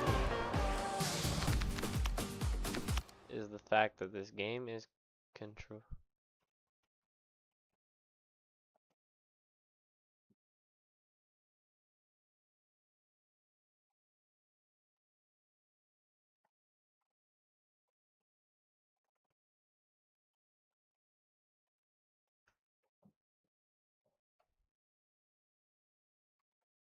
Wait, can I access it through here?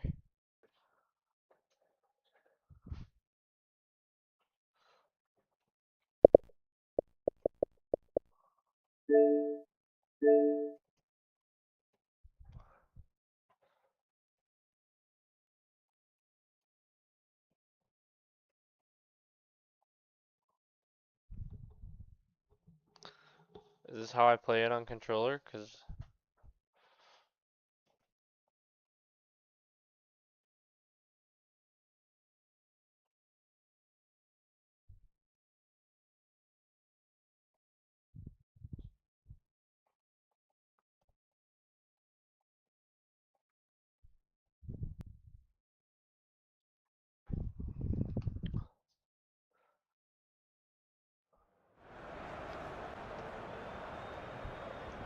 nope.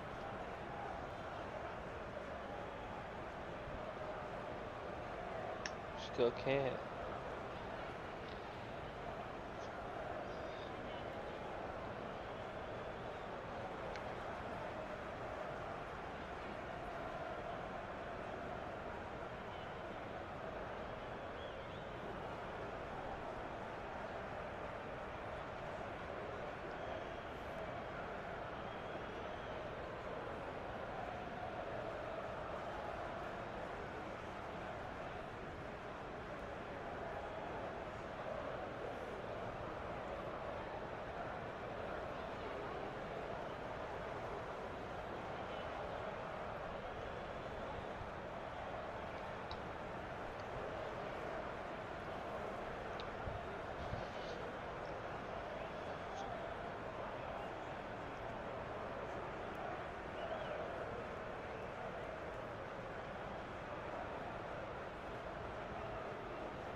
Yo, am I really?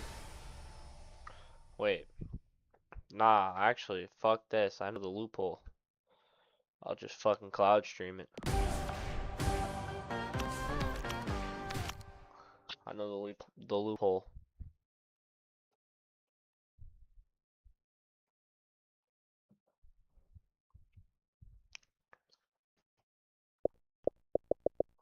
Bitch, we got cloud gaming.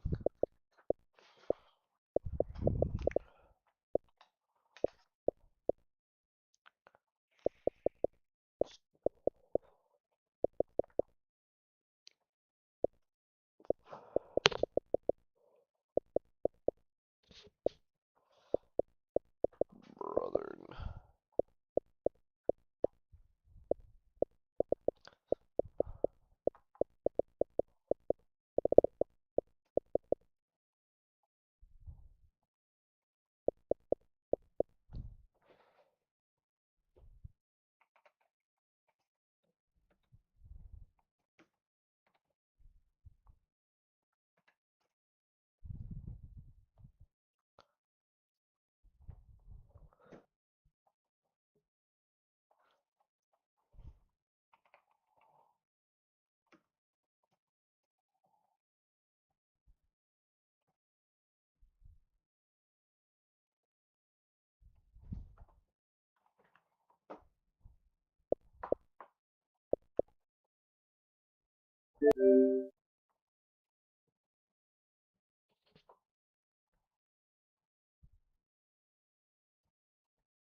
This shit might be delayed as fuck.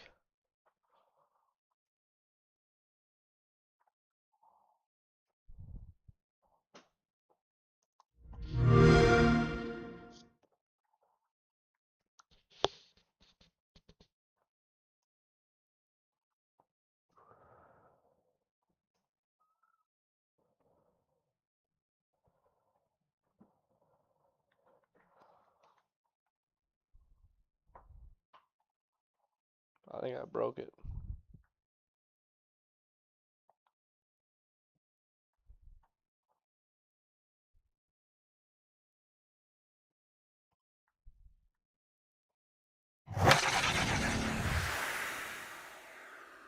If I can't play it.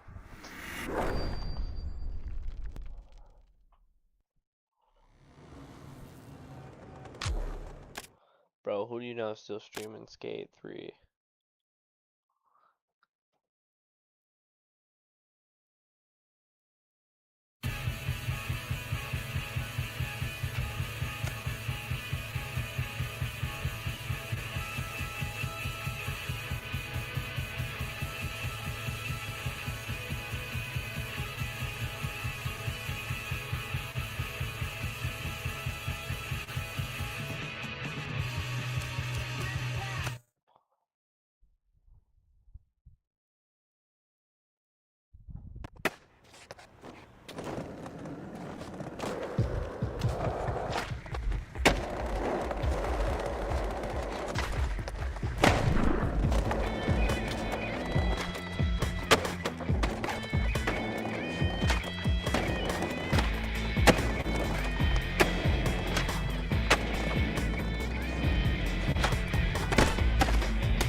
right, I'm gonna give you a little tour. Follow me.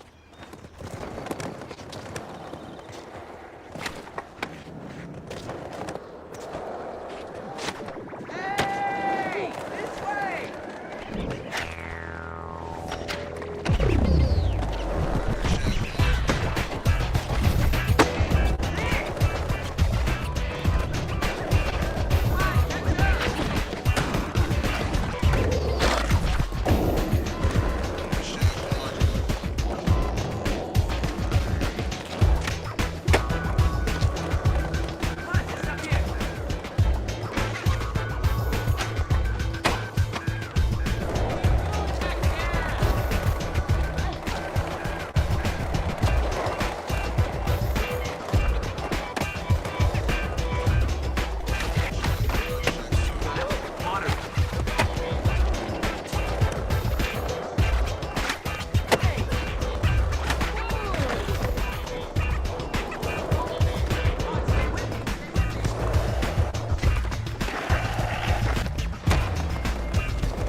Hey, what does he do?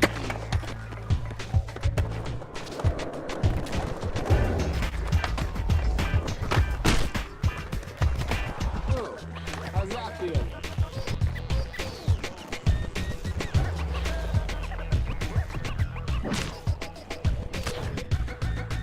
All right, so here we are. Let's see you get. I got a pair of fresh socks in my trunk if you want them. First try. They're yours.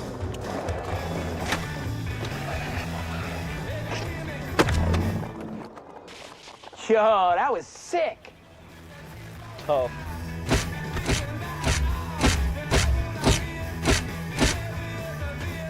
Yo, which one do you think is the dopest?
Controls the ball.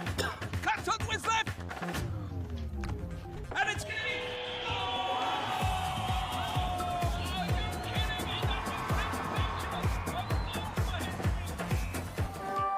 DoorDash.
Sleep position is never comfortable. I can use the liver, but it's nowhere to be found. Put that tape on my switch, perfect aim. Yo, Liquid Largo with the follow. Appreciate you, my high. Do you know Kenya? Kenya. Kenya, shut the fuck up. Okay, buddy. Do you know Matter Daddy? What's the matter, Daddy? Nothing much. What about you, sweet cheeks? Gideon, good, come twin? out. What's good, twin? He wants you to watch a YouTube video. I'm trying to hit affiliate shit hard as fuck. Bro, you gotta keep going, gang. Just keep sparking up that live, bro. And by the way, Liquid, Huh? it's not it's still hard to get affiliate. You still need to get affiliate. But without affiliate now, you can set up subs and bits and like rewards. Wait, you can points subscribe and to stuff. people without them being affiliate? Yeah, if they set it up. What the fuck? They made that a thing. Yeah.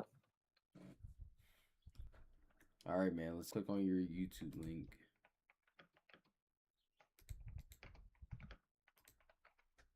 He has it set up. I'm a link clicker. Welcome back to my YouTube channel. I'm What Donna Hernandez. the fuck are you sending me? The fuck? Bro, why are y'all trolling at, bro? Literally, bro. It is literally 7 in the morning, bro. Never click links, bro. Yeah, you right. I'm not a link clicker. I'm just so tired right now, bro, that I'm just doing shit, bro. But I think Lucas is a mutual friend, like, so I hope he wouldn't do anything. Lucas won it. Don't be mean to Duna Scott. I don't want to see Duna Scott right now. Turn STS back on. I don't know what that is, bro. Bro, did you see Core drop the new vid? Oh no, I didn't. It's an hour long. Holy fuck. Yeah, they went to the Diamond Gem. Oh, I did want to watch that. I'll probably watch it later though. Yeah, when you have energy, and then do you post on YouTube? If you say no, I'm gonna be mad. I'm gonna be very angry if you say no. Listen, I'm glad you said that because I'm about to upload this video of this Yo, chat. What did we just watch with the gay shit? With the dude kissing his teacher and shit. Bro, that was like a 2-year-old vid, bro. Like you're watching some old ass vids no one cares about. No. Tomorrow's teachings? Yeah, that's what it was. Bro. Oh, brother. That was like some King Von just died? King Von just died? Bro, I swear to God. Bro, King Von just died? Yeah, RP King Von, bro. King Von, bro. He's the king of the O. RP King Von, bro. Are you talking about the babies kissing? No.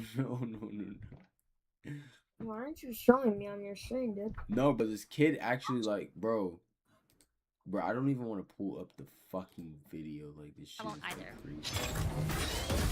We've introduced major changes to agents, weapons, and maps, and this is just the beginning. For the past 5 years, we've made a promise to defy the limits, and we plan to keep it by bringing you new content, adjusting what's not working, or even reinventing things Michael altogether. Jordan came Most in importantly, chat. this is a competitive tactical shooter, where abilities are there to help your gunplay shine, not to hog the spotlight. Michael Jordan. We've made up some changes to cut down on overall utility impact. Because Oh, I need a fart again. Hold up. it should be your crispy aim and positioning Oh, that gives you a silent. stronger fighting chance, or even the edge. Market leaders like AdSense and Meta. Silent grenade. $52,000 in bonus. Yo, when you start they trading say with Roulette, grenade 5 protect times this summer's fast. winning soccer team. No. Stay on the ball. With 58 Forex pairs and advanced Take odds. yourself down with that, bro. Learn more at oanda.com/soccerpromo. Wait, they did that to you? Is it a clip? Click my link. You don't deserve to settle, so play a game that won't matter. What? We've introduced major changes to agents, weapons, scared and to maps, click it. and this is just the Bro, you beginning. look For the like past a 5 football years, player. we've made a promise to defy the limits and That is even, bro, like, you get, it's just like base ad pay with companies that I, like when I do the Dying Light ad, like, I do a stream for them and I'm gonna do a YouTube video, right? Most shit you do in terms of monetary gain, If you wait for the dragons to come, like even ad would be the end. like just doing raw ads, like a company My reign coming has to you and just being begun. like, I want to do this. You do a stream and a YouTube video. And a matter of fact, you used to get banned if you weren't gaming on Twitch. But it's now categorized into IRL streaming, where someone is out in real life, and desktop streaming, where someone is in front of a computer. IRL streaming has been around since the early days of the internet, but has only really become Who was the first IRL streamer, like Poseidon? mainstream in the 2020s, with people like Aiden Ross, Kai Cenat, and iShowSpeed popularizing this type of content, with Kai Cenat doing less of in-public things as compared to an iShowSpeed. All of these pioneers have changed streaming forever, but not necessarily for the better. In 2024, you had Kai Cenat streaming with Kevin Hart, Aiden Ross meeting Trump, and iShowSpeed, which was so weird. And we're coming together from coast to A coast president at on Star either Spangled side. I just think Banner, like a live presidential from candidate being like, "Yeah, I'm coming on largest day of giving I'm coming on in American anybody's history. stream." I'd be like, "Whoa, what?" Watch America's but Block became Party much more live difficult for from new LA streamers to on replicate. Twitch. And this is something that veteran streamer Soluminati decided to speak about in August of this year. Bro, Twitch is changing. A lot of y'all that's at the top, I say y'all is at the top of the pyramid. Y'all probably don't see what I see when you tap out and then you get a chance to look at what's taking place. I was one of the ones telling everybody they should start streaming, not necessarily doing IRLs, but just streaming, speaking your voice, just doing what you need to do, you know? I felt like streamers is taking over the world and it's happening. But one of the things I do see, Twitch is starting to become so overstimulating. These new kids that's coming on there and starting to look at a normal streamer in a different point of view that's embodied. It's completely different. It's trash. New streamers in 2025 have a much higher weight of expectations than new streamers in even 2020. IRL streaming is much more expensive than desktop streaming, but IRL streamers are getting the most views. Twitch, it's becoming harder and harder to become streamers because all y'all think y'all need to be doing IRLs. Y'all all trying to be like these niggas at the top. Bro, that is so facts though. And it's like, yeah, I want to do, we're doing IRL streaming today. We're going to fucking Walmart. And they're trying to get viewers doing that. And some people do that, but I feel like you don't get a dedicated fan base from that. I feel like in general, so many streamers that are up and coming feel the need to do IRL and invest so much money into it. And I'm like, dude, you don't even know if this is going to hit and you've already input 5K, right? Isn't that crazy? Like, already you're going to have one of the biggest expenses is when you start streaming. You're going to input, $1-2 grand potential into having a setup. And then on top of that, you're going to fucking get a setup and an IRL backpack or whatever, the camera, whatever you're doing. And then you're going to try and rip that. Like, dude, if this falls off, like, you have literally just equipment that's useless. Like, what are you going to resell that on Facebook fucking Marketplace for the next guy to give it a try? And then, even then, it's like, I feel like you don't ever get a dedicated fan base from that. It's like people that just tune in and see what you're fucking doing. And obviously, the guys at the top that do IRL have huge dedicated fan bases. Lacey, Ron, Speed, Kai, all these other fucking people. Agent when he does that stuff. But it's like, if you're a smaller streamer, I feel like nobody ever gets to know you through IRLs. Desktop streaming is dying. How is that even possible? It's not even possible. It's just the you watch it. And remember, this ain't separate. This ain't got nothing to do with the groups or none of that. You should already know who the I'm talking about. I don't even have to say no name. Nobody gonna watch a team go to Walmart? Bro, I've said this before. I think if you want to get into content creation and you're like 13, bro, 14, 15, maybe make gaming content. Yeah, sure. You want to whatever content you want to make. I think you should really focus on like editing, thumbnail stuff, script-based stuff, and like understanding the format. Just because like you're at a time in your life where you're probably not gonna get viewers because you're too young. You know, like it's very rare for Rakai to show up. It's very rare for like somebody that's 15, 16 to fucking blow up on social media, streaming wise or YouTube wise, because it's like that's a time where you can gain a bunch of knowledge and then use that later.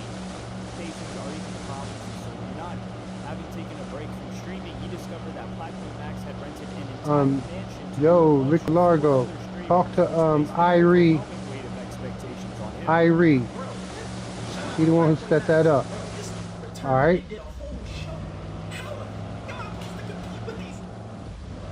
You know what I'm talking about?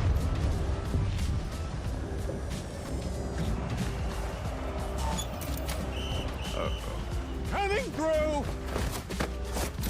Irie Vision. Who put these in messy? He's the one that originally set up the collab. Irie Vision. Like messy. Only run on Duracell.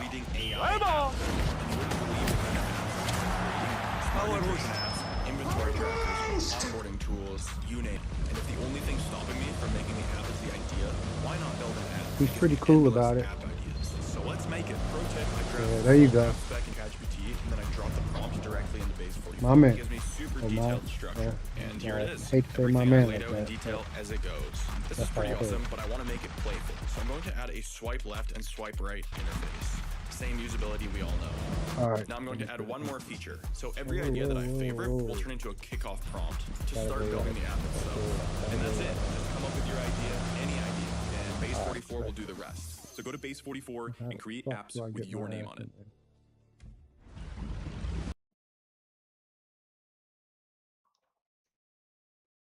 And Plagueboy Max's decision to rent a mansion was actually much less extravagant than what some of his peers got up to in 2025. Kai Cenat took over an entire university, and DDG built his own set from scratch for his show Are You My Ball.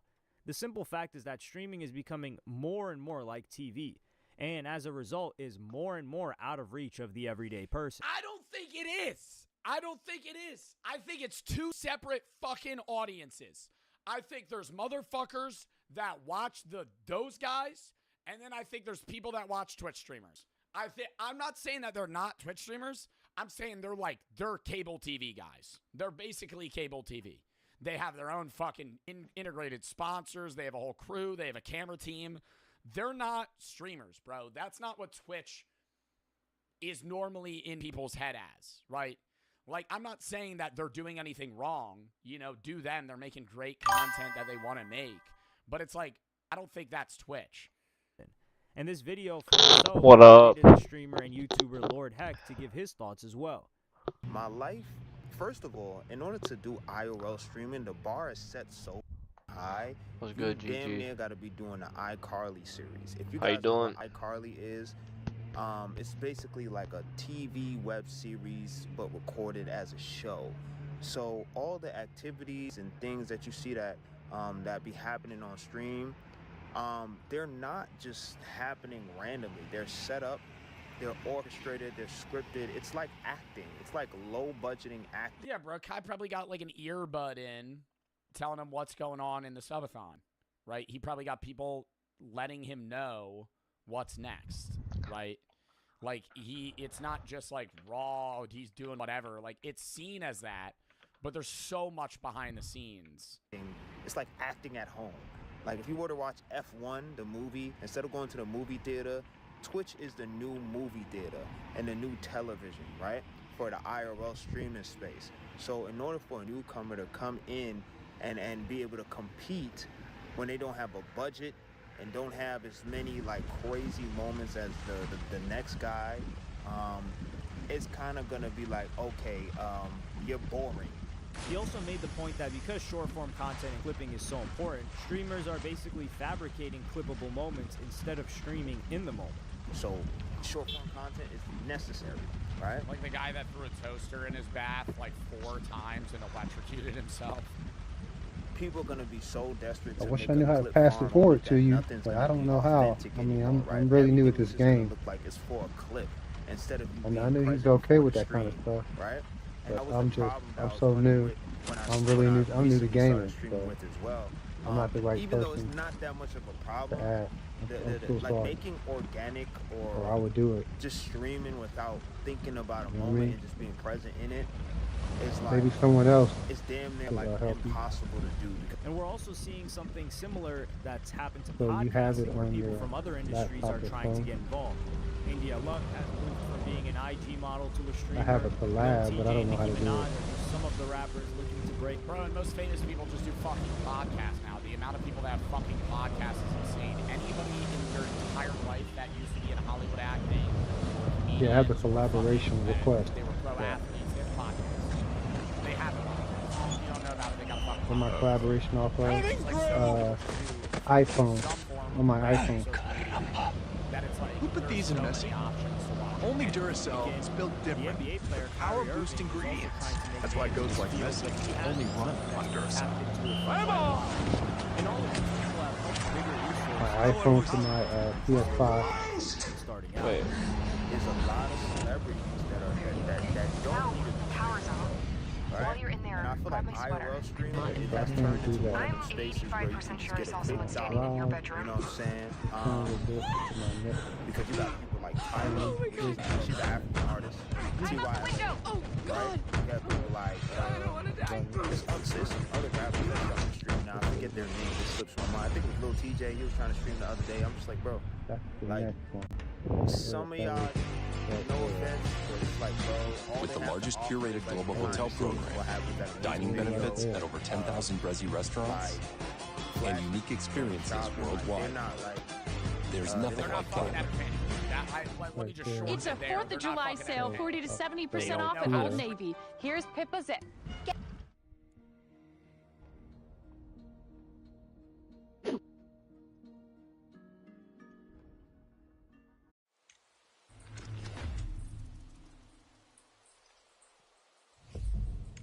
Good morning.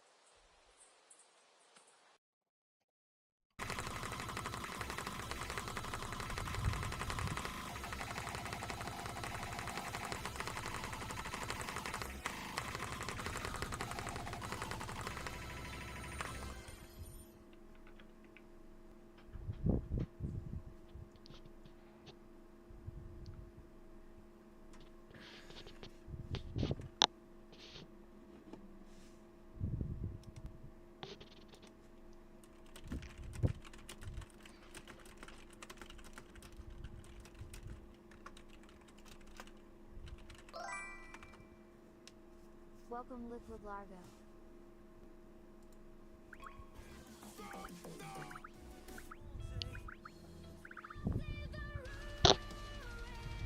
Thank you for the follow. Welcome to the Red Panda Kingdom. I'm tired.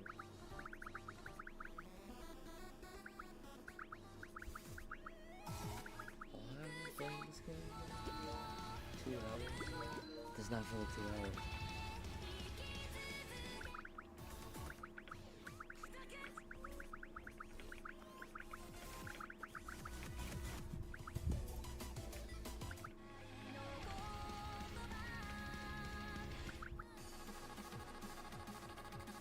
Tap it up. What do you mean?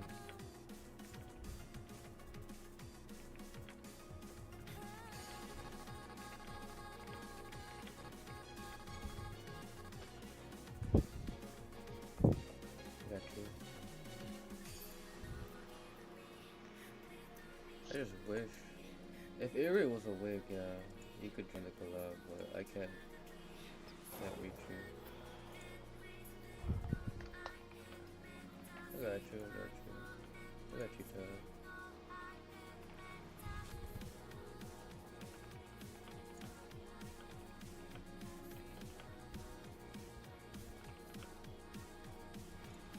Scorpio, interesting.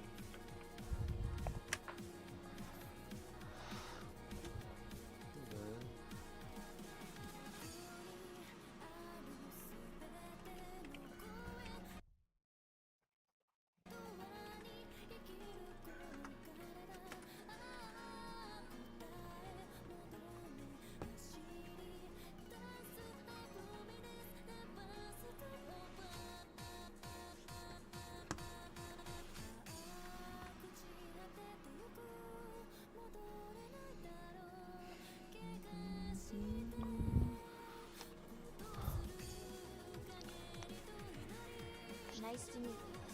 I'm Shy.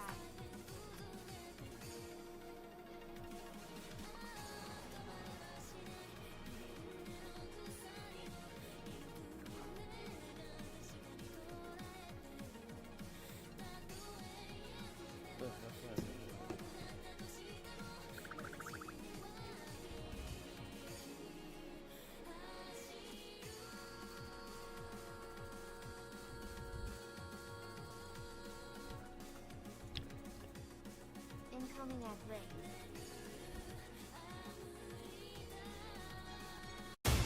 I know the perfect monsters.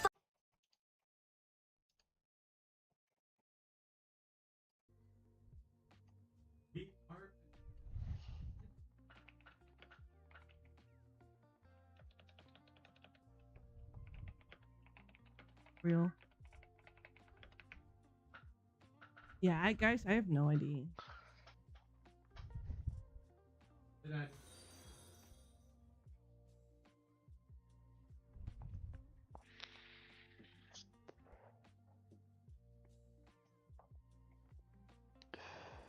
Yo, you're down for a collab? I am always down for collabs, actually.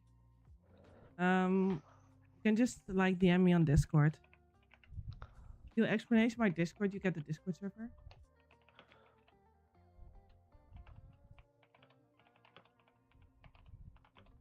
My name, David Collins, my friend.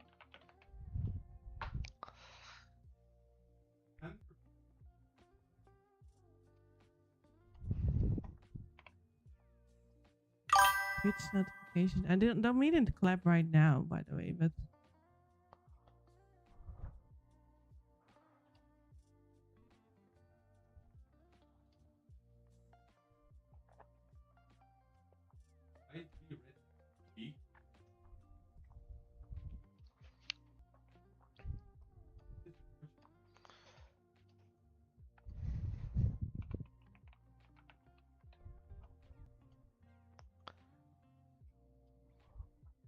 you can just like text me on Discord if you want to collab.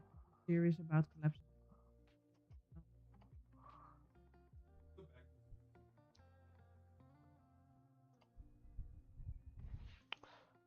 Hey. Just know that I do have no idea what this character is. That's a big fly. Is that a fly? Are you a fly? I have my doubts if you're a fly. Do you think it's a fly? Watching some Joe, I see. Joe? Your mama? What's your mama? Eh? He's a dragon? Yeah. I was that far that he's a dragon. Gotta take a bong Yeah, or just don't know what to do.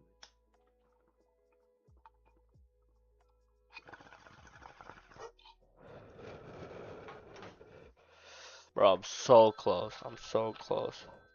I have no idea what to do. I'll just keep it at this. You know, as a buddy.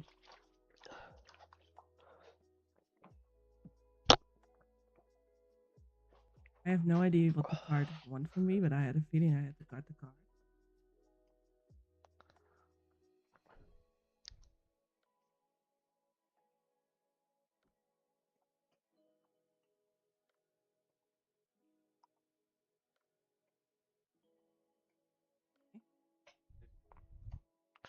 Got the sun.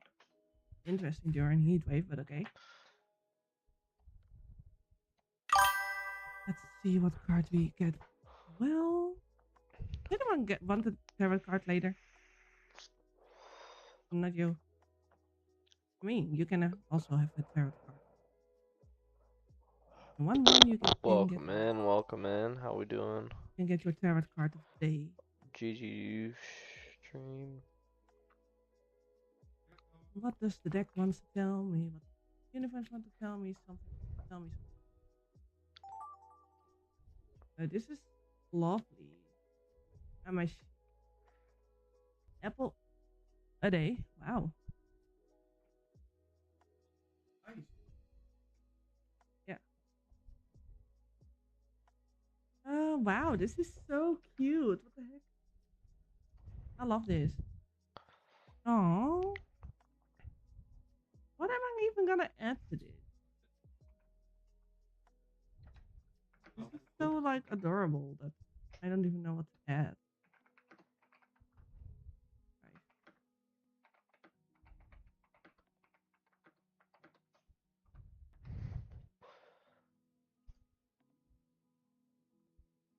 Any chance you could tap me up? What do you mean tap me up?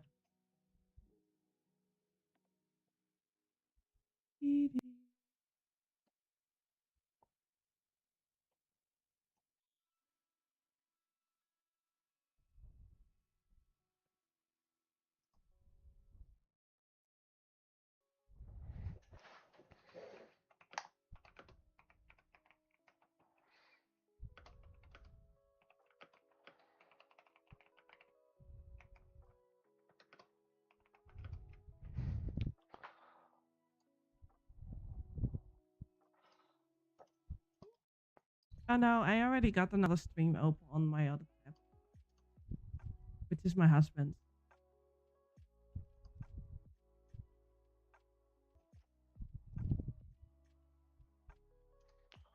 You know, I tried.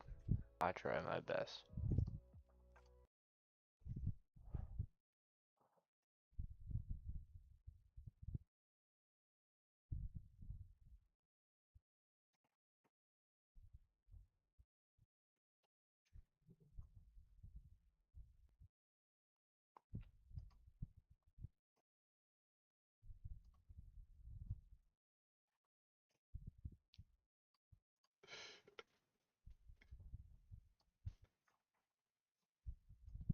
It's not, but why is it not letting me move? But this is their school uniform. They're probably coming back from school. Oh, the car is right hand. Down for a stream collab. Yo, what's good, Liquid Largo? 31st. Oh, wait, I had a. Hold on. Bro, I'm gonna just do this. Oh yeah, W's. This is so easy. Yo, W first time chat. Wait, you stream too, Liquid? What you do? I'll send you an invite. Nah, I'm chilling. I ain't gonna lie, I'm chilling right now. I'm chilling right now. I ain't gonna lie. No collab right now, but I'll tune into your shit. I'll follow you. Appreciate you tuning in.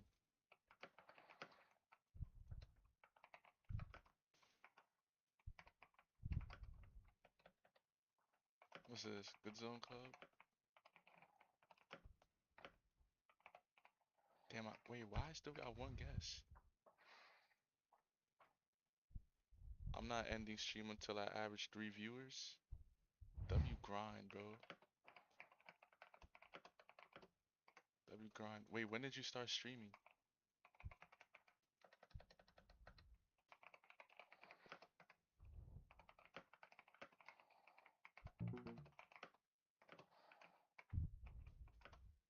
I'm trying to hit affiliate. I've been streaming for 2 years. Good shit, I'm glad he picked it back up. What do you do when you stream? You just do desktops and shit? Play games? I don't know, yo, bro. You know what this at, bro? This shit look like... I don't know. Where can this be, y'all?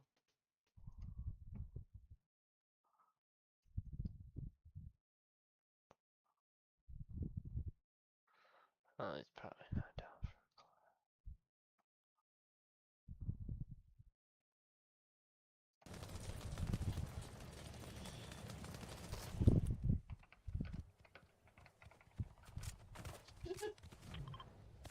My mom would kill me. Down to collab. You just ask my wife.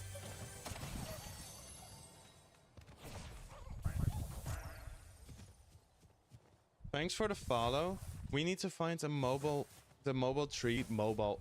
We need to find the Christmas tree mobile again, Valid.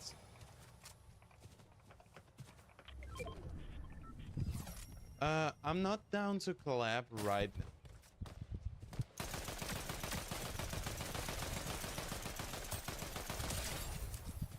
We are not collabing with randoms.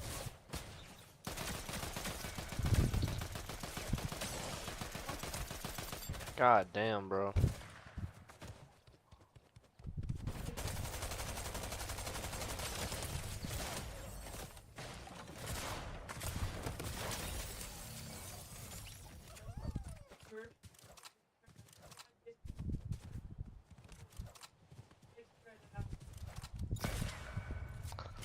Let's go, hey, oh, let's go, hey. Ik ben over 2 minuten terug, dat is goed. Let's go.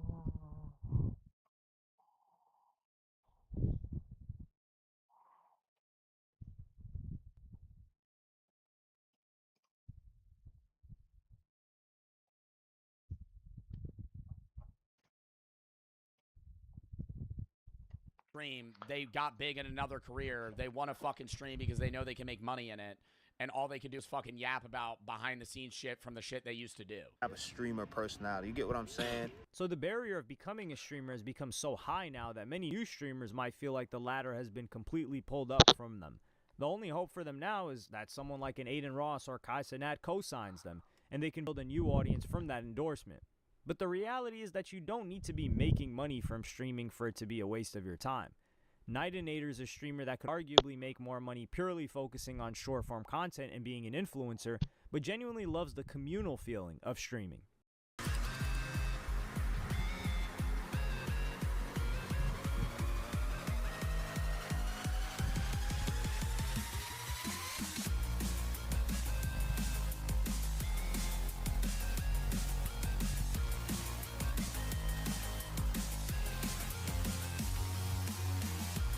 But for me personally, there is nothing like the magic of creating a space that is alive and ever evolving on the internet. Somewhere that defies distance. It defies so many different things. It is so magical and incredible.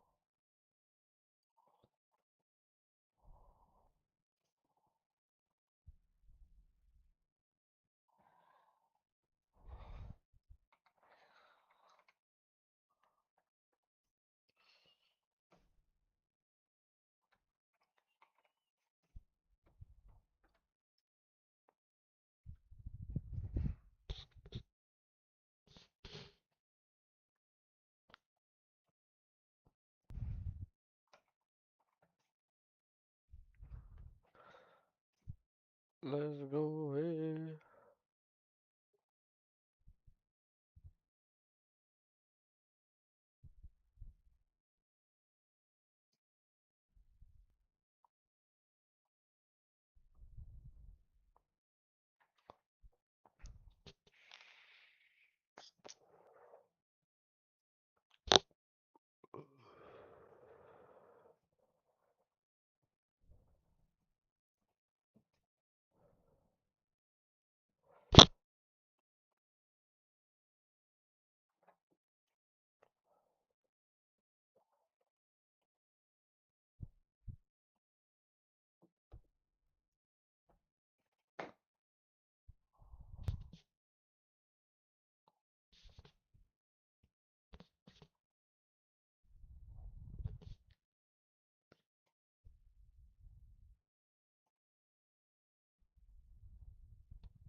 What's up, everybody? Welcome back to the channel. Hangout day today, all right? I just want to do a review. I got a bunch of different strains, and today I'm just gonna break one down, smoke it, show you guys everything about it. Should be fun. Real quick, guys, something really lame happened last week. I just want to talk about it real quick. I've never done it before. It's never happened to me before. It's never happened. So, boom, over the screen. Boom, City of Trees. Remember that video? Remember I was in that hotel showing you that box of all those strains? I forgot the box at the hotel.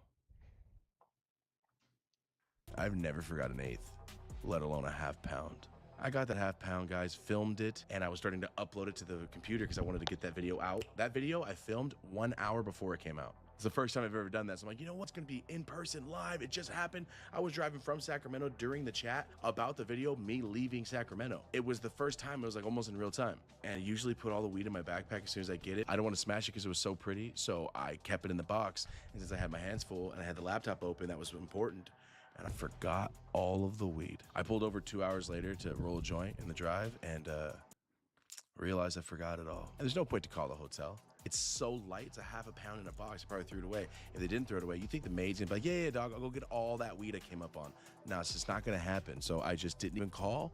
I didn't break anything. I didn't punch the car. I usually would lose my mind, and I didn't. All right, I'm getting older, I guess. I just try my best not to freak out, call it a loss. It's the first time I've ever left weed anywhere, and it was weed I really wanted to smoke. I cherry picked that. I got 8 So my friend was in Sacramento this week and said, hey, can you please stop by this place and buy me a bunch of weed and I'll pay you back? So that's how I got all this weed today, guys, okay? I got 8 different strains, but today I want to go over one that's just nostalgic to my heart. Something that is gonna, if you're a real deal like heavy smoker for the indicas, get ready. Here it is, guys, the Skywalker OG. Too sick, and it looks incredible. Skywalker OG from Big Brain. Immaculate. Incredible looking. So what we're gonna do today, guys, smoke a bowl or two, roll a joint, score it, let you know how it is, and we'll get out of here. As you can see, caked, perfectly cured, ready to get smoked. Looks stupid. Yes, I'm destroying this now, but I'm about to smoke it, so look at that. Looks incredible. Here we go. As we know the rule, half bowls to start so we can taste it. Don't overdo it. Here it is. All right, let's see what this Skywalker's tasting like. First bowl's packed up. Let's get started. Yes, the shirt says Cat Piss. It's pushtrees.com. Go check it out. I get asked constantly where the shirt's from. We made this shirt.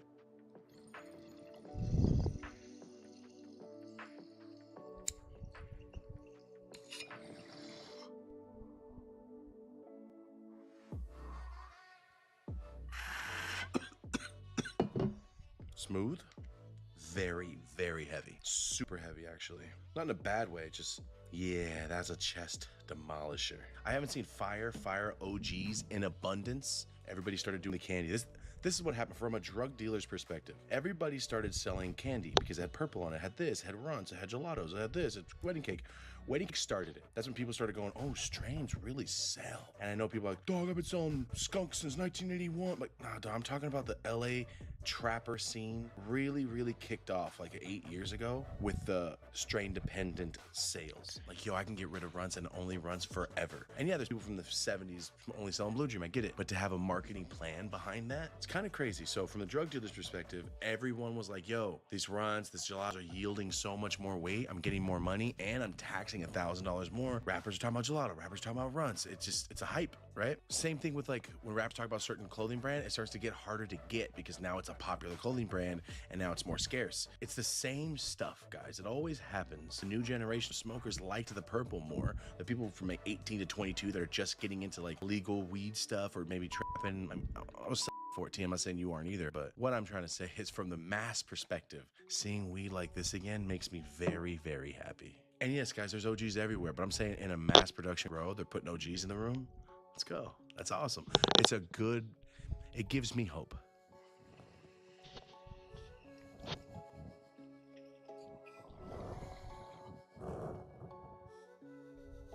Hold up. Okay, now that I smoked it, this tastes like earthy OG. I guess I haven't had Skywalker in so long. Tastes like the OGs I remember, the Skywalker I remember, but it's OG. Doesn't have the pine or lemon. I like the lemony OGs, like the slight gassy. Actually, my favorite ever is the most gassy shit that you can barely. That's what I want to smoke all day. But I'll take a piney or a lemony OG for sure. This is definitely leaning on the earthy sweetness, earthy, slightly passing it up. The gas is somewhere about right here. All right, so it's not super overpowering gassy. It's just like an OG that's gonna give you the effect, but not that punch. I'm looking for the punch, but I'll take this any day because it's still fire. But now that we've smoked 2 bowls, let's smoke a joint and we'll rate this. Simple video. I'm hanging out. I got a show tonight, guys. DopeAsYOLA.com. All right, for all the live comedy tickets. If you haven't been paying attention to all the other stuff I've been doing off of YouTube, I've been doing a lot of stand-up comedy. Tonight, I'm performing at the Laugh Factory. I'm so excited, man. Great lineup, and it is added Craig Robertson from The Office. He's gonna be performing with us tonight, so what a cool moment, man. I love, you guys know how much I love The Office, so I'm excited. Let's roll a joint, smoke it up, and then I have to take off to the show in a couple hours, so let's go. All right, so we got our weed right here. I'm gonna roll about a 2 gram or 1.5 grams, let's see. And a little tip, guys, I de-stem, even when I'm using the grinder. Those little stems make it through, and there's nothing worse than having a perfect roll that you're ready to smoke, and you see a stem just busting through. The worst. So, de-stem. Here we go. That should be about good right there. I do king size, then I shorten them down. I know I could use a 1 1/4, but I just like the way this one rolls better. You'll see. I don't know. I've been switching up my method lately.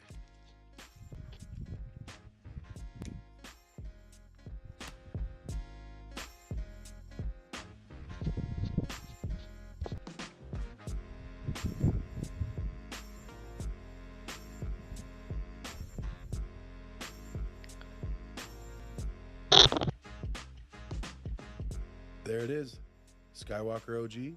Let's test it out.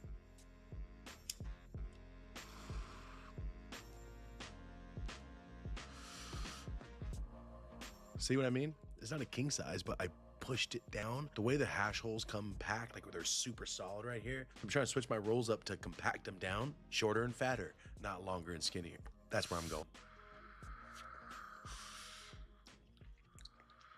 That earth is coming through very heavy. I still feel like I need to make it more compact or try to get it this exact shape with a slim so there's less paper. I'm still learning, guys. Even though I do tutorials, I'm still learning. Trying new ways, trying new things. I don't know. Nothing stays the same. I guess rolling a joint's kind of like riding a bike. Once you learn, you don't forget. But my bike's never been so dry it won't stay on the road. Like, I've had weed that just falls out of paper, man. It pisses me off. Got a little resin ring, a little oil ring started.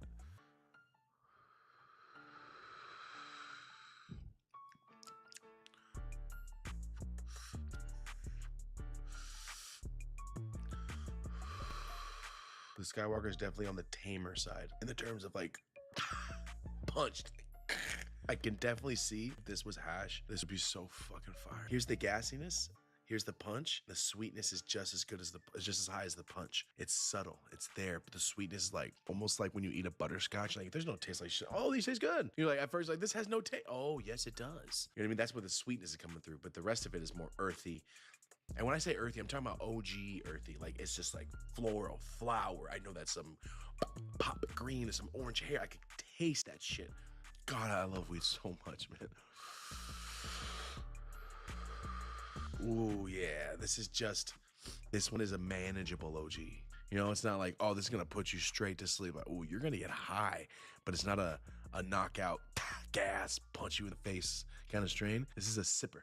Like, you could definitely chill, do stuff around the house, but get wrecked. It's not a sativa high, but it's not a couch lock. I like it.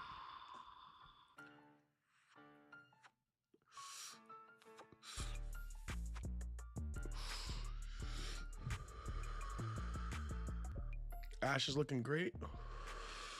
High credit score on this bid. Looking good. White ash.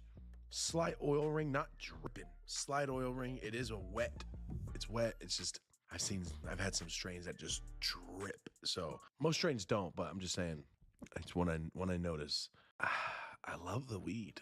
It's really good. I could smoke it all day, be wrecked, but not I need to go to sleep. That's the best thing I can think. Like it gets you high as hell without the couch lock. I like this Skywalker. Skywalker OG. All right, 28 grams, Big Brain. There we go. There it is, Skywalker OG, 28 grams from Big Brain. Smoking like a champ. Yeah, I don't think I've coughed yet.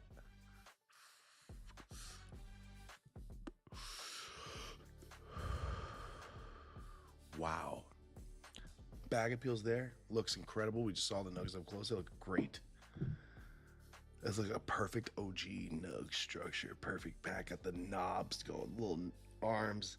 It's hella green, but it's hella white with slight orange pops. Like the orange pops on this are very, very subtle. I love the look. So the bag appeals through the roof. That's what I want. Oh, it's thinking that guns are better than others. It's all depending on where you hit the fucking enemy at. If you're aiming at the balls, you're gonna...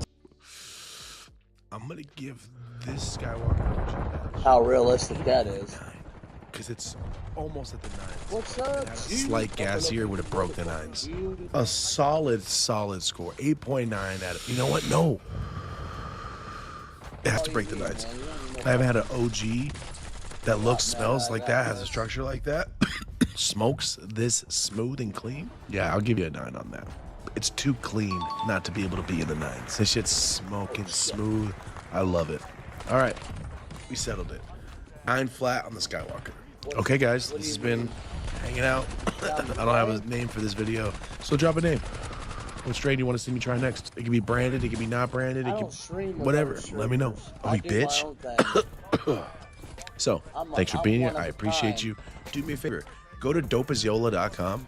On that website, my website is every single real account I have. You ever think I have a fake account or a fake account's talking to you or someone hit you up saying they're me? Go to my website, my YouTube, my Facebook, my Twitter, everything is linked right there. You can click it, go take it right to the page. Also below that, I have a bunch of tiles. You can get live comedy tickets, push trees, dopest, proper papers, podcast merch. It'll link you to all the stuff that I do. I'll be in San Francisco this weekend, Hollywood tonight, North Hollywood on the 30th at the Comedy Club, and July 5th through the 7th, Friday, Saturday, Sunday, I'll be with David Lucas in Seattle. We have 5 shows. Come check it out. If you're in the Pacific Northwest, I'll be in Seattle. Same day as the Mothership Meltdown. I'm gonna go up there, get wrecked, get high as fuck, and then go do comedy shows that night, and then 2 the next night, and then 1 on Sunday. Yes, guys. So if you want tickets, you want to come check it out, see story time, see real shit that I've been talking about just on a stage. It's kind of surreal moment, I gotta be honest. Every time I get up, I'm like, damn, dude, I can't believe I'm not in my room just filming. I'm in front of a crowd. It's pretty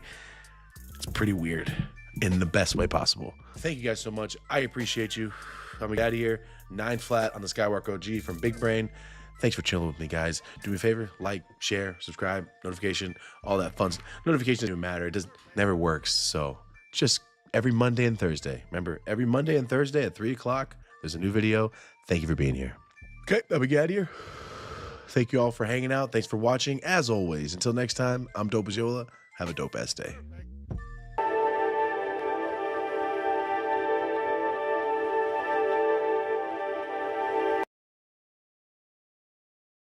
That just doesn't make any sense to me. Bro, what the? Warning. Everything in this video and on this channel is for educational purposes only. All content is intended for viewers 21 years of age or older. All acts are performed by professionals and all people shown are 21 years or older. All acts are performed under the Legal Patient Act under Proposition 64 here in California. Please do not attempt to recreate or reenact anything you see on this channel. What's up, guys? Dope as Yola here. Hope you're having a dope ass day. Welcome back to the channel. Today, as you can see, I have a giant tote, and as you can read it, Zolympics preliminary round VIP judge kit. This is important. This is an actual judge's kit. I have to be on it. People's actual businesses, their grows, their passion, so I have to be on point. So with that being said, come on in. Let's take a look. That's pretty funny. Dope is Yola. Check it out. Here's the rules. Nose, terps, taste, smoothness, uniqueness. 140 different strains. I'm choosing my top 27 entries. You do not need to rank them in order. This is the most official thing I've ever done in terms of weed. Let's check it out. So, real quick, let's hook into this. Wow. These are all eighths. There's 140 different eighths here. Oh, wow. Oh my God. What? And I know a lot of you just went, oh my God, that's a lot of weed. Well, look at this. 1, 2, 3, 4. Come on, man. Real quick, for everyone out there that supports my channel, and everyone out there that's ever done anything to high-five me, leave a like, thank you. This is my job. This is an actual job. Hey, test all these strains. I got you, no problem. So, let's get these all on the table. Let's know exactly what we're dealing with, and let's get started on the Zolympics judging of 140 different strains.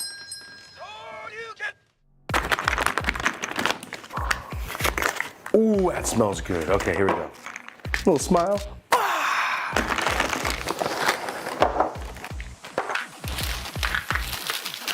Number 2, done.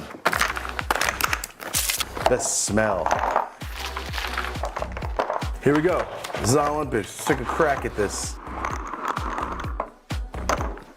Number 64, Zolympics preliminary round entry. Remember, this is just phase 1. Once they're down to 27, then they do it again. Here we go. Let's crack it. What do you mean yes or no? Oh, if it's in or not. Ah. Yes, no, maybe, because you only pick 27 top entries. Oh, got it. Ooh, this is cool.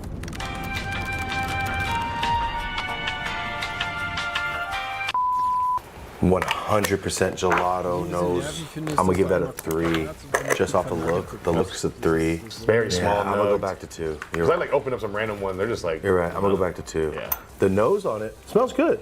I know it's a candy, but let's try it. If I'm on the fence, I'll roll it up. If not, I'm hitting through the bong. If it keeps the taste, it's gonna pass. Got to pass the look, the smell test, then the bong test, and if it pass all those, then we go to the rolling test. 'Cause that's the ultimate test in my eyes. Here we go. That was the most uneventful light I've I was like, bro, seen. what was you like? Really tried not to light it? Lame. No, I could have told you that. Taste is not there at all. Oh my God, that tastes like. Listen, guys. There's just no way that we're smoking every one of these. Hold on. Only if they pass the test. There's no way John's smoking every one of them. Speak for yourself. That taste, I'm gonna give that like a 1. Smoothness, that was a 0. Uniqueness, that was a 0. Damn, that one was not good. 53. 53. It looks like a very terpless Skittles to me. Sorry. It smells like grass clippings. Yeah, it's very. Oh, very light. Hold on. That's a big no. The look on it was a 1. The nose on it was a 1. The taste on it was a 2. The smoothness of it was a 2. Uniqueness was a 1. Number 4.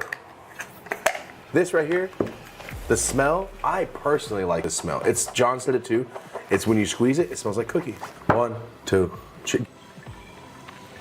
Tastes good. I'm gonna go maybe pop. I'm not gonna roll it right now because it's not insane. Taste, I'm gonna go 3 also. Smoothness, it was pretty smooth. I'm gonna go 3. 15. Whoa! Big jump. Big jump, all right. That one wasn't shit. I could do this all day. 121. Some sort of gelato turret, but like, put something else too. Yeah. John loves candy gelatos. Yeah, I enjoy candies. I like them. It's candy for sure, but it's almost like a smoky candy.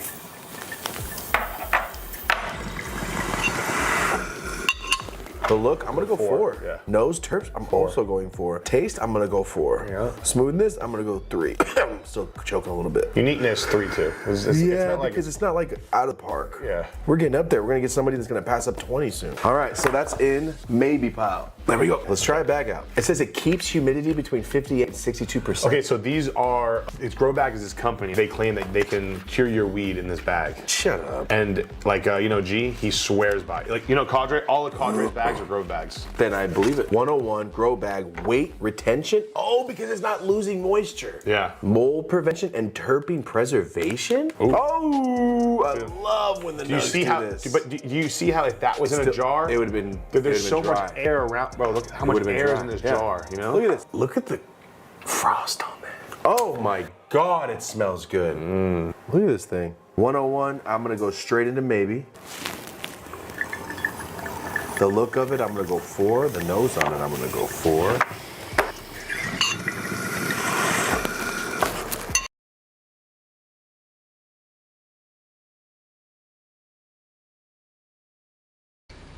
Who is forgetting what?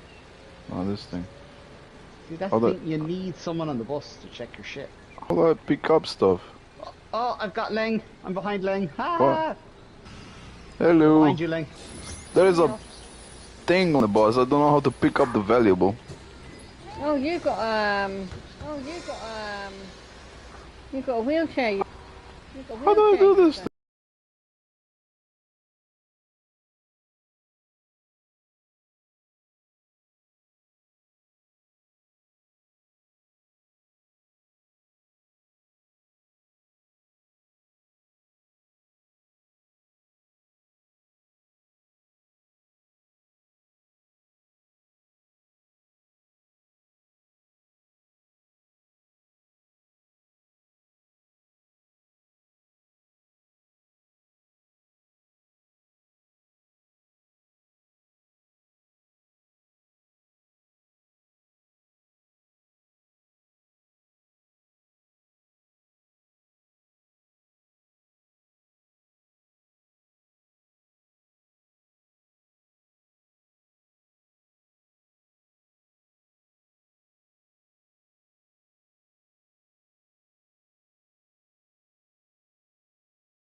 I don't we had a winner on our I don't think that's in the maybe pile anymore. No, the taste, I'm gonna give it a 2. The smoothness, I'm gonna give it a 2. Uniqueness, I'm gonna give it a 3 still. Cause it's cool. 15. 56. Yeah. Is that light burn? Yeah, it's not good, man. What? Hit it. Oh yeah, that's a 10 for sure. So it didn't even burn. It's not harsh. It's just not great. 3, 4, 5, 6, 7. 7. There you go. You did better than the first one. 54. My Wow, we're on the same motherfucking page. favorite How crazy number. is Oh! Good? Oh, they're starting to get amber too, looking, but they're like, it's caked. This is wrapper weed, this is blunt weed, this is, yo, put my name on that shit like this. Just that fire. I'm gonna go, no. But I have to try it. The look of it, I'm gonna give it a 3. The nose of it, I'm gonna give it a 3, because it does smell good. The taste was good, 3. Smoothness was great. Uniqueness was a 1. All right, there we go. 18. 18. Stinks! That reeks! I'm smoking it.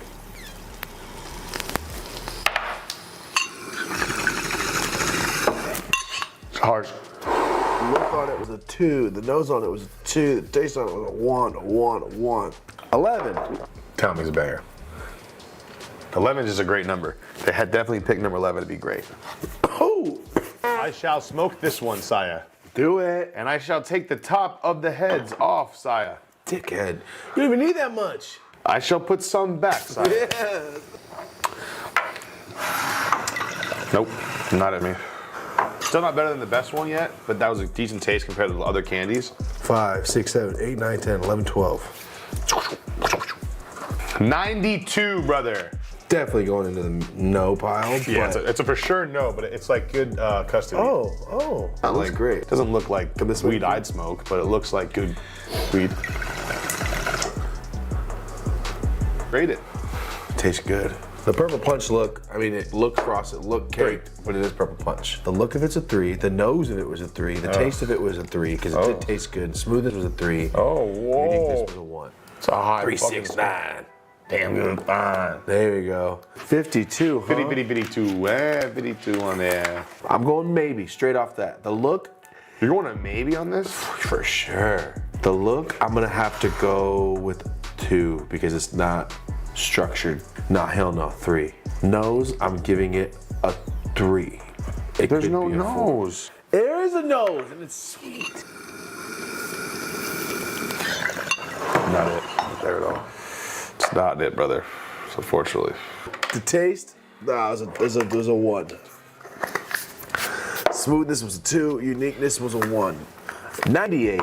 But that weed looks like I hate it. I hate it already. It looks like I hate it. If you look, there's like the seed pods. You can see the seed pods everywhere. Little white tips everywhere. I hate it, dude. That one's worse than that one you said. If it's worse. Yeah, than that. this one's not good. It smells so dusty. Can we get a on that one, Henry? Yeah, we do get a on that one. Oh man, that one, guys, is the first one we're just tossing right back in. 98. Number 26. Let's go. 26. Oh! Yeah? Let's go. You asked. I know you hate this smell. But lemon. Wow. Oh no, that's right. You like lemon. I mean, you like lemon. Let me see. Do you smell the sweetness at the end? This is the coolest looking weed. And It looks look how very trimmed up. Yeah, it it is. looks like Nah, that's weed. perfect looking. Look. Give that look a nice little something. Look at that. I'm gonna put it in maybe until I smoke it. Okay. I gotta be honest, man. This look is great. I have to stay with a 4. It's not a 5. I want to it's say unique. 5 because only because it's versus everything else. But if this is in the realm of 5 other fire flavors, I wouldn't give it a 5. Yeah, so you need to go So to it 4. has to go to 4. Yeah. I haven't seen many strains like this. But where it just started though too. Look how many more we have. I know, but I don't want to judge it off that and be like, well, I picked it first. There could be multiple 5s on uniqueness. Boom. First 5 of the day. We get squirt gun, just hit John, hit the bowl every time he lights it. John's soft. Here we go. That was good. That was a nice one. Smooth. Held the taste all the way through. Yeah. But it wasn't like crazy, but it was No, good. but it held the was good, taste yeah. too. I think honestly, I'm gonna take this off, and I'm gonna go yes pile. Wow. Pick one. Something like Skittles. Ooh, it's got some color. It's got that whiteness to it too. That's definitely the no pile. The look of it is like a 2. The nose of it is a 2. The taste of it was a 2. The smoothness of it was a 1. The uniqueness was a 1. Like doesn't look like. It just looks like mediocre weed, you know? Yeah. You know what I'm this saying? is that Like, shit that you get in I don't want to the be like an Mylar asshole. package. I'm not trying to be mean at all. You know, No, it just it's looks like like mediocre. the Mylar like, package in New good York. weed. You know, like Shit. it's just like, oh, that's good weed. Cool, smoke it. Uniqueness is what? Oh my god. Is it candy? It smells like old water, like stagnant water. I don't like that at all, bro. You smell what I'm smelling? Yep, I smell it. It smells like rotten candy. All right, John went to go take a call real quick, so let's continue without him.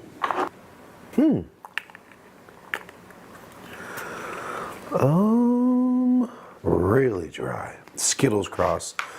And the reason I'm trying this out, and a lot of you are gonna say, that other purple weed look better, you didn't even try it? This is Skittles. Skittles is never pretty. So, there we go.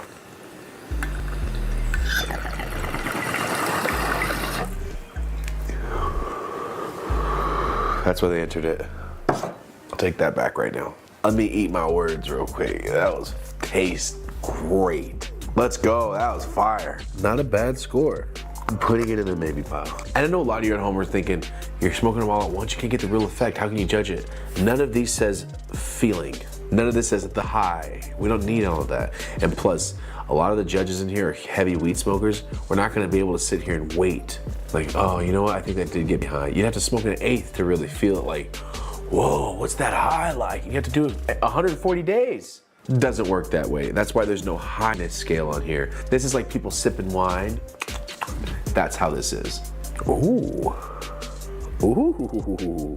Stupid caked. Look at that. We've only done 17 strains, so definitely gonna go in the no pile. All right, guys. Number 68. I mean, it's another purple candy, but you know, it's a good example of it. Let's try. Okay, here we go. Bow! 59. 59? Mm-hmm. It's like a sweet. You're stepping on twigs. Sweet little gas. 59. Turn it, turn it, turn it, turn it, turn it, turn it, turn it, turn it.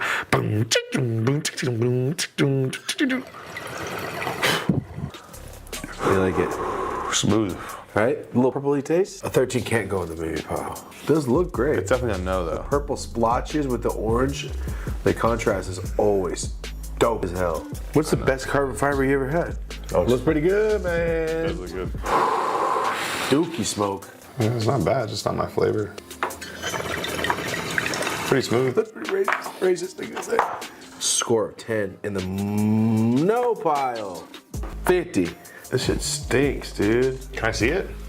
Ooh. Stinks, right? It is unique. I like that a lot. Number 50. I mean, sorry, over here on the left. Let's go 4. Mm-hmm. Nose terps. I'm gonna go 4 also. Yeah. It smells really good. In 5 in It smells really good. Now let's see it.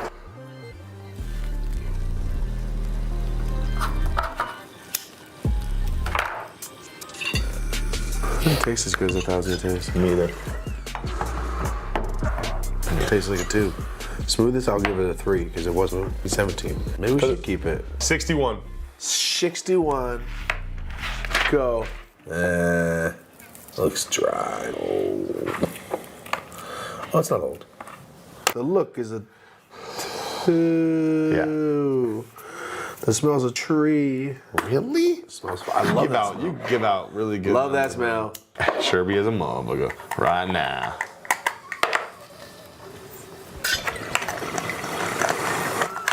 $61. This is like weed. This is like weed. Yeah, it's not great. Ready? 85. Same shit. Ooh. I don't Same like shit. that. Same shit. It smells like purple marker, but That like one's- dusty. The look of it, I'll give it a 3. The 2 on the nose. It's not great. Oh, jeez. Taste, I'm gonna go 3 on that. Smoothness, I'm gonna go 4 on that. Whoa! It was very smooth. 14. Ooh. Is that number 19? The thing is crusty. Yeah.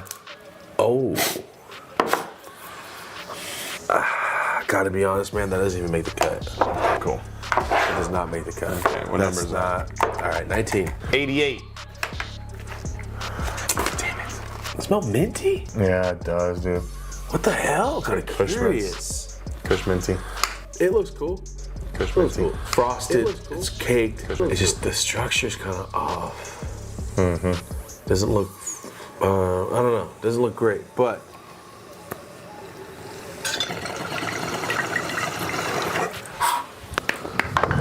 That wasn't good. No, I'm good off that. Taste was Duke. Smoothness was good. Ish. Uniqueness was a Juan. That's a 9. 28. The look, I would No go for 3. Nose terms, I don't like that. 2. Bless you.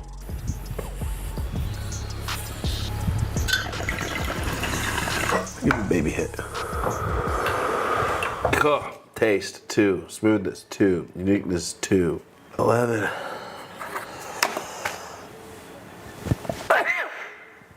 This smells like orangey. It's a chunky nug that stinks, but it also is orangey. So, let's see. I want to know your opinion on that. That tastes creamy. Usually when Thomas says that, he means that he hates it and he wants to see me just hate it with it. That's not true. That's creamy. I like it.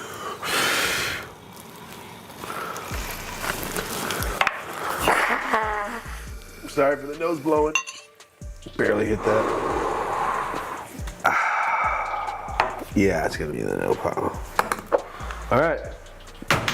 So at this point in time, we're gonna self-driving car. We're gonna keep going. We're gonna bring over a big chunk of this and keep trying this 140 strain smokehouse.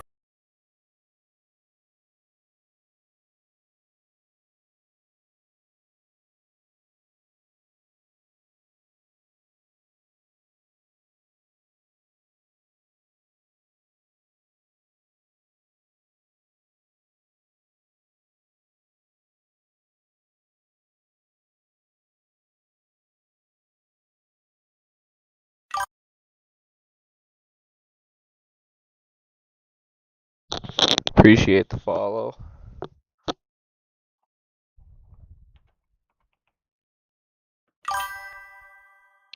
Morning, boss. How you doing? I'm not ending my stream until I hit affiliate, so I might be here for a while. So if you want to tune in,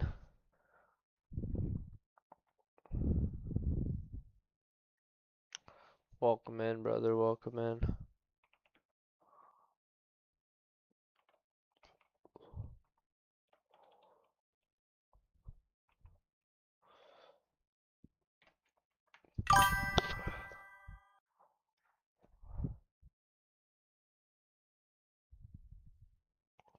Your affiliate? Good shit, bro. Hey, brother. Anything helps.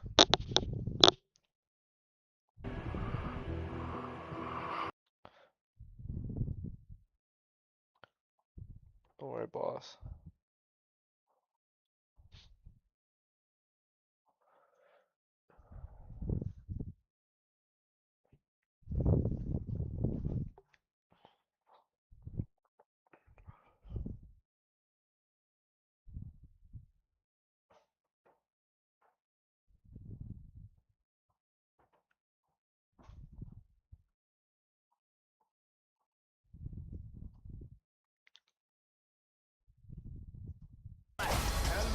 I know you feeling mellow. You thinking life is gonna be cinematic as these cellos. But that's just the rumble for the build up like a bellow. If they gon' hit you more, time to let go.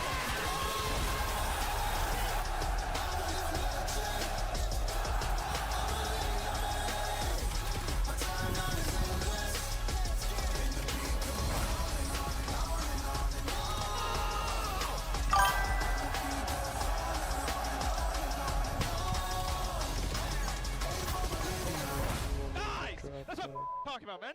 Let's go, bro. Bet. That'd be a W.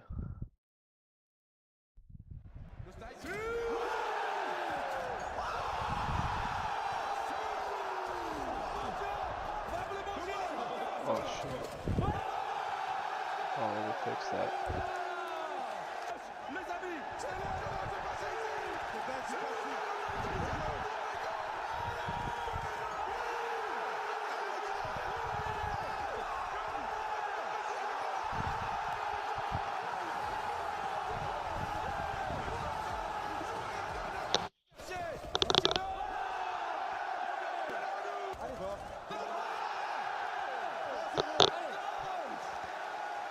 My bad, brother.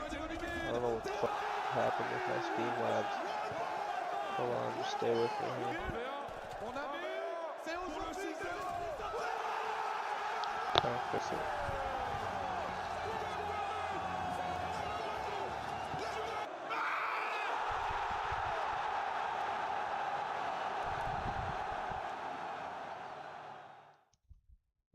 Paris, France. The city of light, the city of love, and for this weekend only, the city of the Call of Duty League Major 4. About the Zip Sniper, and well, it should be. Shots are through! Oh my god! Arthur for a 1v3! This is a playground for Shotzzy. Picks up all 4. Who will rise above? Who will be the creme de la creme? Only one team will be called Les Champions. Real trying to hold on to it. Real making the play inside at 25 and 16. Hey, how about the rookie do it by himself? And that's the reaction that is needed after a round like that. G2 at game point. How do I untie you? From Skies. Last play on him. Wiggles away. Rebounds and burns. Clutches into round 11. Oh my god, no way.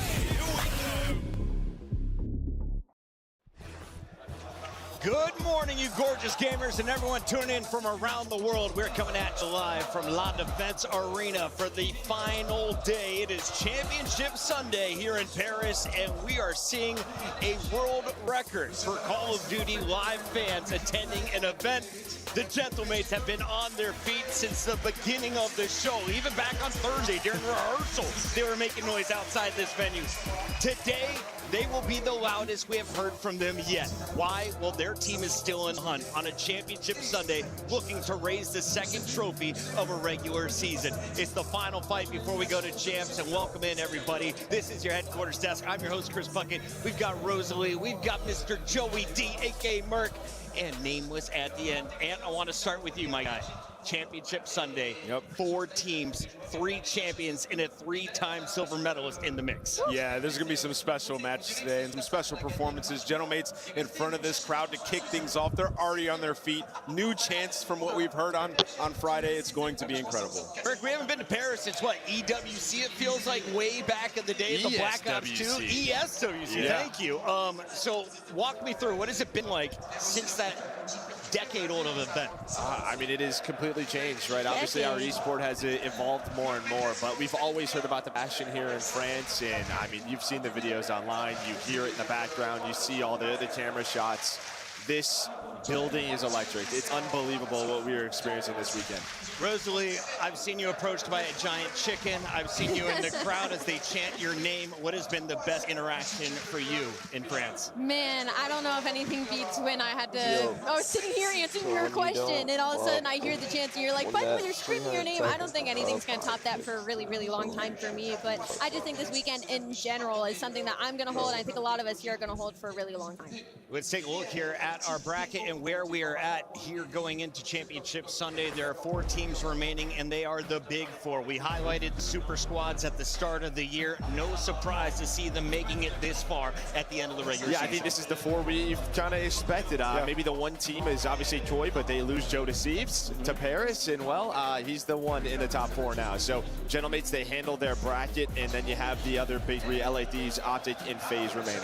You look at the road to the winner's bracket. Thieves entered with the number 1 seed, Optic, a 3 seed, and they're able to power into that winner's bracket final. So talk to me, and expectations for the Thieves, who have now set the record at 15 match wins in a row. Yeah, expectations are for them to win the event, right? They're the favorite right now. They played FaZe where, you know, all of FaZe was absolutely on point, maybe besides Simp, and they still edged them out in that game 5. So, yeah, for the LA Thieves, they can do no wrong. Everybody's at the top of their game, and it is so loud in here. I hope you guys can hear me.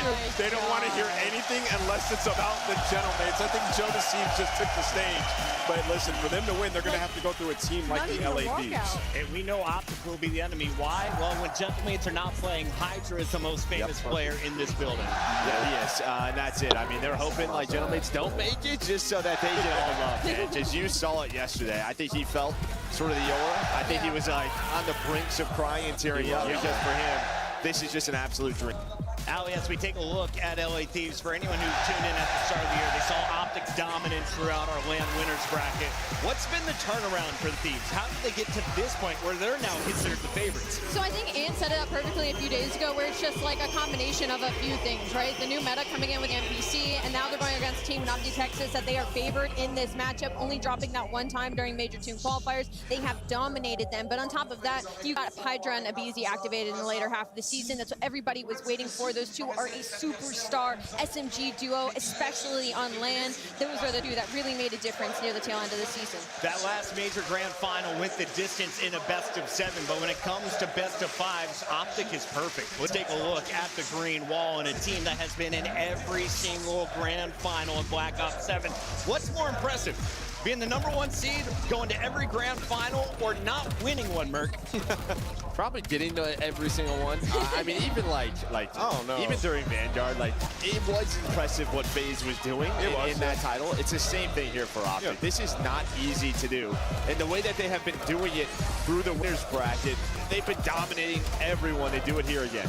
Vancouver says, hold my beer. We did it 5 times last year, Alex. No, literally. And even before that, I'm sure Vegas has a couple of things they want to add up into there. But for Optic Texas, regardless outside of the grand finals, they have been literally unbelievable on LAN, even online. Sure, they might have had a rough major 4 split, but outside of that, they have been the best team in the game until LA Thieves hit their stride. So we're in for an absolute banger to see things for something special here. It's just tough because they're in a spot where, in that grand final, it's not just an S&D, it's not just an overload, it's not just a hard point. It's a new thing every time. So a mental battle is the hardest one. It's the hardest hurdle to get over. But when you look at the total season pricing, LA Thieves is looking to jump them. Somehow, Optic Texas is still #1. $270,000 bank. That's not including their paychecks and all of the live streaming money they're making. These guys are killing it. Can they close out the season, though, with a trophy? You know that money is not what matters to these guys at this point in the season, Ann. Oh, yeah, they want to win. You know, they see all the tweets. They know how the rest of the peers see them if they can't close out the grand final.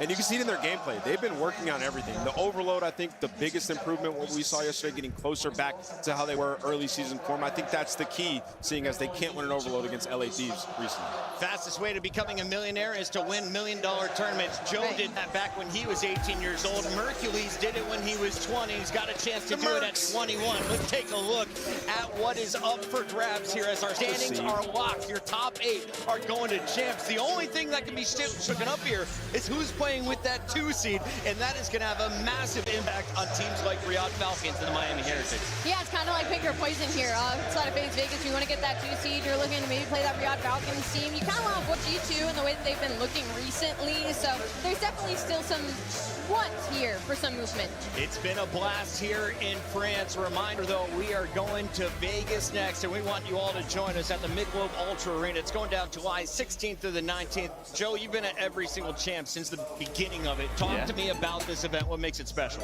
I mean, it is just, it's where champions are made, man. The season leading up to this, this is what every single player wants to win. It's what I wish I could have won, right? I wouldn't say it's the bigger stage now, because it might be this one, but the fact is these guys want a ring. You know, you play a lot of Call of Duty when you're a pro, and those are the matches you remember. Those are the tournaments that you remember the most. They hurt the most. They also feel the best when you play well at it. It just means so much. So this is a great taste of what champs could be. Hopefully the competition is just as good there as it is here. FaZe will be hosting the final event of the year in their hometown of Vegas. Join us and support your favorite squad. Scan that QR code today and join the biggest event of the year. You gotta get there. We gotta follow this up. Top pair. Yeah, we gotta follow this. Let's get there right now by getting your ticket today, America. And a reminder, get your votes in, ladies and gentlemen. The All-Star voting is now open. Get your team of the year picked as your top 4 have been selected. And you had a few nominees on the last day of the regular season. Who do you think are the front runners? Yeah, there's some late pushes we're seeing. You know, when I look at it, I think Scrap is an absolute lock, and I believe he's made first-team All-Star every single year he's been a pro. Unbelievable. I think Joe Deceives now, statistically, he has to be a straight-up lock. From there, I'll let it come down to the votes, but I think those 2 should for sure. I got great news. If you want to see some of those All-Stars, they're in action today. Your top 4 teams remain in the bracket. 3 champions. The Gentlemates won Major 1. FaZe won Major 2. That is our opening fight. Optic, 3 grand finals, yet to hold a trophy. Can they get through LA Thieves for another championship appearance? We find out after this. Ladies and gentlemen, lock in around the world. The final major of the Call of Duty Black Ops 7 season kicks off after this.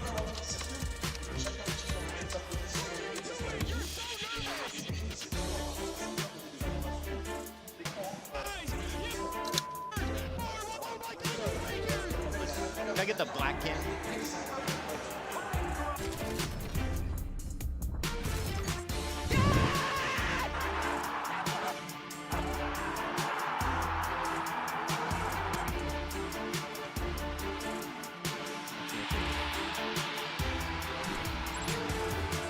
Scuf, official controller of the CDL.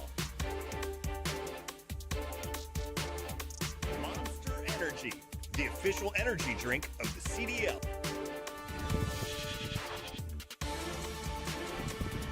Brought to you by America's Navy and the special operators who work in shadows. Go pick up the 2026 Call of Duty League Championship Tracer Pack. You can support all 12 Call of Duty League teams.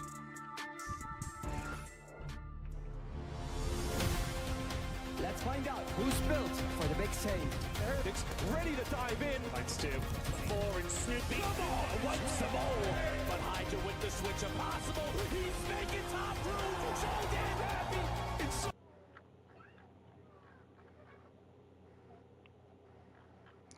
The fuck is up with my frosty tools, bro? You kidding me?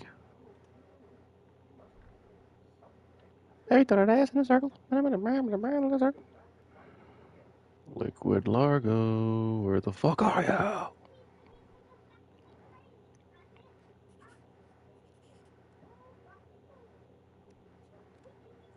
Are you a Bati boy? Down for a stream collab? Both grow? No thanks. I don't want a stream collab.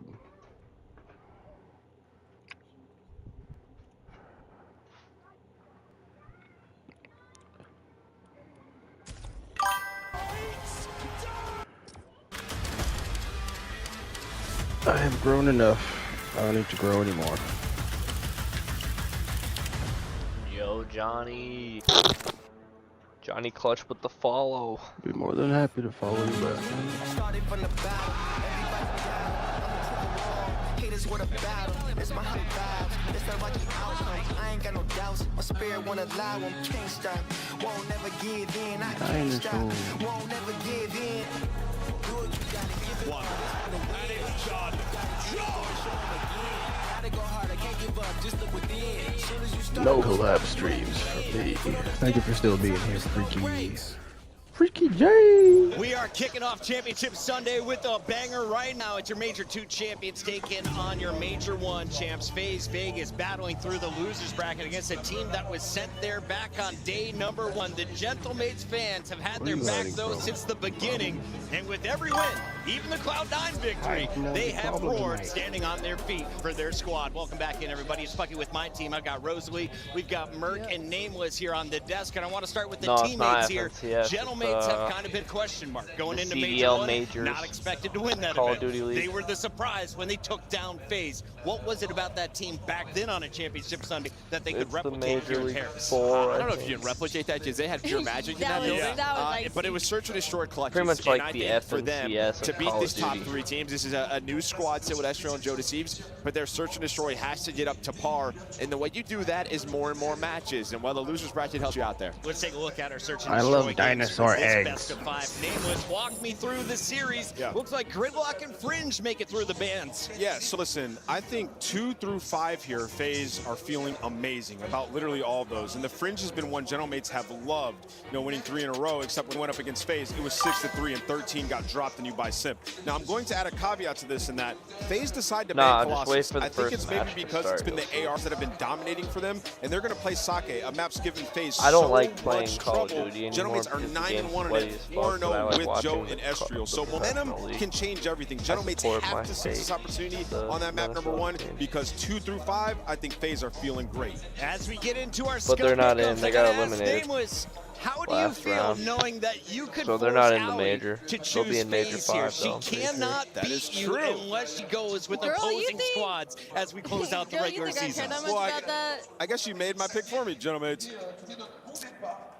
Gentlemates, what? She's still going Gentlemates. It's not for the trophy of the Pick'ems, Merc. I'm going Gentlemates, but if FaZe win this one, I think they take the whole thing. We talked about this. I agree with that. If Simp fries, they're going to win the tournament. I love the French fans, but there's no way you get back-to-back bad days out of Simp on LAN. I got FaZe taking this one, making it to the grand finals Who do you tonight. think's Let's winning? get it on. Paris, France. create a poll, The city of can't I? light. The city of love. And for this weekend only, the city of the Call of Duty League Major 4. About the Simp Sniper, and well, you should be. Shots are through. Oh my God! For a 1v3. This is a playground for Shotzi. Picks up rise above? Who will be the creme de la creme? Only one team will be called Les Champions. Real trying to hold on to it. Real making the play inside at 25 and 16. Hey, how about the rookie do it by himself? That's the reaction that is needed after a round like that. G2 at game point. Skies hold advantage. Oh, from Skies. Last player on him, and he wiggles away. Reshouts and Burns clutches into round 11. Oh my God, no way.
Here we are, Championship Sunday. The voice are broken, but the heart is here. On est ensemble, mesdames et messieurs. Les voix cassées, mais les cœurs sont là. Ici, c'est Paris.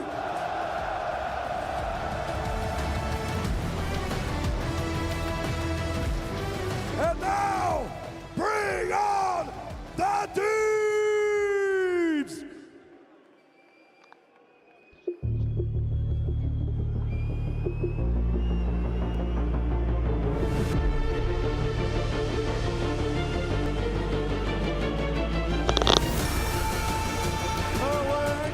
From Sin City, ladies and gentlemen, they are FaZe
Ladies and gentlemen, the show is on. So it's time to play the game!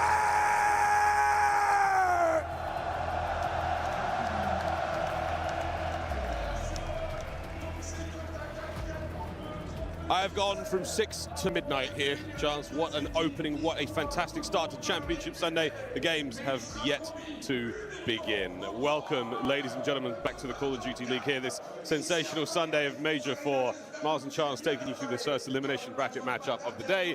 And my good God, what a bout we have. The rematch, FaZe Vegas, Paris Gentlemen. Absolute pleasure. This is one of the best sporting events I have ever been to, if not the best. It has been a spectacle. I've loved every single second of it, and I'm going to love it even more. A rematch we have here on the main stage, some similar maps. They're getting rid of the banners. They're trying to get the vibes going, and this is the perfect team to be playing against Paris Gentlemates in this moment. FaZe, the villains, they live for this energy. The trophy is on stage, ready to go. What an entrance there. Grogs and Gataga welcome the most spectacular trophy, and certainly the most ornate we've seen in the COD world. If you have just joined us, the noise in La Défense Arena is deafening. This has been such a spectacular time. Hopefully the first of many, many more to come. The Parisian-based team, the Gentlemates, have stunned and surprised many, I think, Chance, to get this far into the tournament. It has been a non-stop party. No surprises with a crowd like this backing you. And a big surprise to see a sake from map number 1. FaZe have vetoed this map and quite a few of their series because they lost it to Paris Gentlemates in the first map they had in this tournament. And still we are getting a rematch. FaZe, they want to send a message and throw a punch on this map. Paris knows it. They need to seize this advantage. Map 1 could mean everything. FaZe Monster Energy pre-game here, 6-1 over against Paris this season. Might not matter today. The stats are out the window, folks. The bell has been rung. Map 1, let's do it. A day to become a legend. Joe deceives the opportunity. First blood traded out by Sim. FaZe get 2 there in the feed, and they should be able to collect this initial time. Now, if you remember watching this sake the first time they played, FaZe dropped the ball repeatedly on P2. So this first set of rotations is going to be that indication of have FaZe cleaned it up, or is Paris Gentlemates and Sib going to take full advantage? That's a 5-0 start. This is a delusional beginning out of Sib. That's 5-0, don't miss, does not lose. Not yet. Abuzu through the side window, just trying to pry some of that control away from this P1. It's only starting to just get a little bit lucrative now for the Paris Gentlemates, but again, top right-hand side of the minimap, a massive battle won there by 0-4. Joe, instant rebuttal, that's P2. Well, Joe versus the world. He's got both Simp and Abuzu. Now the entire FaZe team looking to gun him down. They take care of him immediately. I was concerned about the P2s for FaZe. Already, they have fixed that issue. The emphasis put, but they lose the back spawns, so you're getting caught one by one along the way. All the pressure's on Sim. Here we go, this is a big one now. Sim, hold it down. How much can he take? No trophies, and he's gone. Immediate break now by the Gentlemates. Ghosty catches a wonderful timing on Draza there, and damage onto 0-4. Numbers here on the back line, and the break complete. Deja vu all over again. FaZe that earlier rotation, got bodied out. Paris Gentlemates right now flying and frying. Let's go for a listen in with the Paris Gentlemates. Barrels in, one shot. All four, See what's front, what's front? I'll see in front. Front of me, really weak. Go long, draw the dead. One more, going fork to front maybe? I think window. Could be window. Window down. I think fork. I'll turn you back. Yo, one take me, boss. Take it, shit on. Flop it. Two front. Flop it. 2v5. Yo, ship it up. Barrels. Really weak outside of barrels. He's low, John, no. Nice. Two dead. Their last 2 dead. Blues and draws, okay? I'm coming right with you. I think I push. Window, dead. They still use it. Wing door, one shot. You really, lost that time, boys. Lost that time. You're too deep. I got it. 2 1-shot time on me. Yo, MP5. Long Sim. Okay, listen, one close Jim, one 2 around time. Just play 4-4 Jim. Window. Window, Chris, that. Nice. Good One was jam, low good jam. jam. 0-4, 0-4. Gonna be longer than Window. Watch out, window. He's going hopping up window again. Up the You window. want bros to gym. Nice. Big bank. I think. Give me a sec. Yo, time. One shot time, bro. New draws. New draws. 100% new. We have a streak. That shot, guys. I'm living in the back. I'm coming left with you. Yeah, if you do, front door. Front door. Now we curse. I'm going. You went side or the short. Ramp over. Shit off. Chance, our first listening of the Sunday. What do you make of it? They were not settled, and it's good comms, but still, you need the vibe going a little bit more. They do have a streak for this hill, but if Vestrial wins the gunfight on the back line, they might not need it. Early investment here from Sim. Managing to pull away the Hellstorm. Perfect hard point to use it on. Not a whole lot of space to be grabbed here. FaZe have scuttled away. Trapped them in the back house. Here come the mates now, right up the driveway. It's on Joe, the opening salvo of fire, but Sim manages to catch a trade there. Big nades out of Estriel. Close left gun by 04. And 04! What a two! An uninspirational listening, and they drop the ball with the Hellstorm. The early utility wasted in FaZe, seizing the opportunity. 2 more kills in the kill feed. They have mid-map lockdown, and FaZe have won nearly every single rotation. The P2s weren't clean, but since then, FaZe on point. They'll be the first to the new time. Yeah, FaZe just seem a lot more comfortable after yesterday's play. Quite late into the night here in Paris. And already, stat line changing for Chris Lair. Still accumulating the hard point time, 11-9 overall. Keep an eye on that as we roll over towards this last hard point of the set. And FaZe are in. And watching Abuza play, so calm, every pre-aim on point, a very relaxed play style. No vibes falling in a poor way for him. He's collecting. He's about to clip a minute of hill time early in this game. It is a 60-point lead for FaZe. Perfect coverage now across the board. Draws the last man left alive for FaZe here. Spawns on the right-hand side, and that break is complete. FaZe are down. Gentlemate's in, and now to draw lines in the sand, not to let FaZe cross. Joe with a big. Esther on the pinch. Any more here? Oh, no way. Draza goes high, and Draza finds 2. The Zaza duo getting you back out. No spawn trap coming through on P5. Instead, they are now pushing the pace. Draza in the midst of one of the best tournaments he has ever had. Might get cut down on the 3 spree, but still, first set of rotations in a 60-point lead for FaZe. Big whack. Going into our second set, hard point back to number 1. And so far, Sim, again, solid production, slowed down just a touch. 04 after his heroic and truly magical performances yesterday, hasn't really slowed down. 19-13 overall. Everyone for the Paris Gentlemates now somewhat slower. Oh, but young Joe finds a couple in the feed, and the spree's starting to develop. I'm loving the patience. I know he's really taking his time. He wants his teammates to start to make that noise, and now Ford's getting active. Well, Joe Seeds picks everybody apart. He has dominated this section of the map, and look at how pushy this P1 time has been. Paris starting to wake up. Gushy indeed. Sim, oh wow, Sim brings the right gun to the fight. There's going to be Ghosty from P1 again. The Gentlemates have found a lot of success on this hard point in previous maps, but Sim is back on it. A fast hit, no regen. Great nades over the top from Joe. Gets his on trade. Extra for time. Whoa! It's a big 2. Draza gets involved as well, and the Gentlemates win the battle. And look at the spawns. Number 2 and number 3 right in towards P2. A full advantage if they win the gunfights. And Joe Seeds, the man popping off, gunning you down. He has turned this game around. Joe delivers. Israel from the front. The Lafayette villain's a bad man. Can he get another onto Abuza, the hipfire from hell, as once again, Gentlemates are in. The crowd is infectious, roaring for every single gunfight. You're trying to take full advantage, and everybody's here. Here comes Joe. What a nade of a top of class. FaZe are ruthless onslaught here to P2. The back alley, though, still Estriel traded, and FaZe, what a break. How quick of a response to be calm in a moment like that. Paris building the momentum. It is stripped away. 30 seconds worth fighting for, but a delicate moment. The P2 to P3 rotation. Paris Gentlemates, if you drop the ball on this roto, you will lose the game. 20 seconds left. You want to take it if you can, and they're being afforded nothing. Slaughtered along the way, gunned down, and now you have to win this rotation, or that's going to be map 1. Oh, split spawns in 8. Simp, he may have just found the golden opportunity. Is it a ticket to the chocolate factory? No!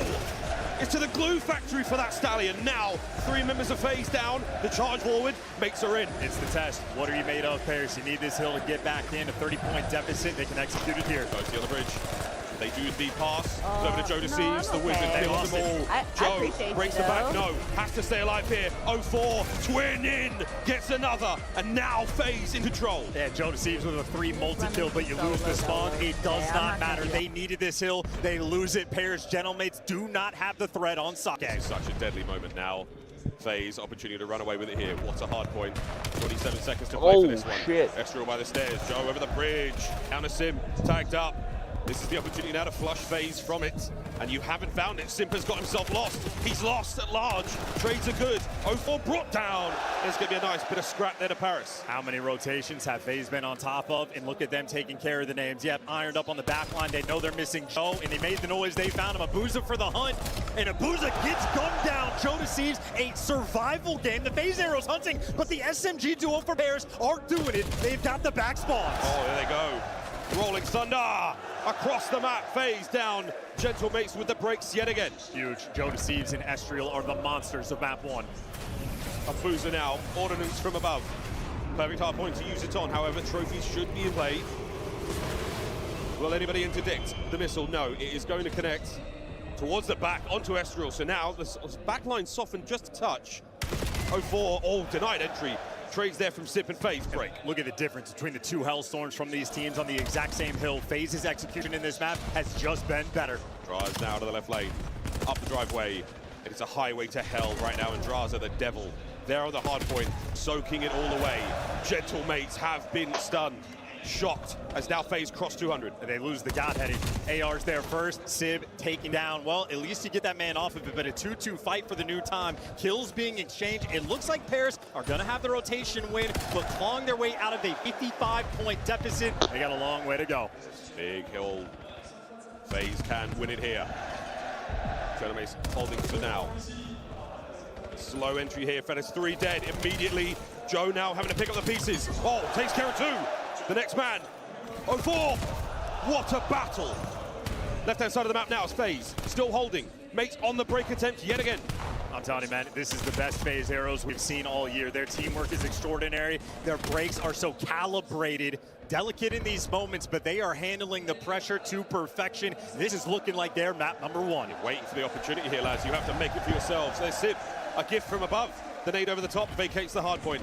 Here we go, the final seconds of scrap, but yet again, another delightful frag. From way up high, Ghosty peels the head of Abuza. Over the top, no good. 0-4 traded, and Sib's in. How long can you hold this hard point now back to P1? It is the 3rd and final set. And this is the single best hill Paris Gentlemates have had all game, has been the P1. Well, they're not going to be here first. It is Abuja, the Belgian assassin, trying to lock it down, and he's got the great iron. Played it simple, played it safe. 0-4 now. Opens up a laneway for his boys. Draws from low, traded, shots in from Ghosty, and the Gentlemates find the time yet again, but Sim, a moment of denial. He's alive with 9 HP. Sim somehow, under the coverage of his boys, find it, and this could be the game. The teamwork's too good. Number 4 going to be on the pinch is Estriel, but it's a desperation effort. There is nowhere to go from here. The game for FaZe is easy. FaZe locking it down. Abuza in the feed yet again. Man, he's got 4 kills last few seconds. Draws on the left flank. A last-ditch attempt right now, but nobody's home. FaZe, Vegas looking to take map 1.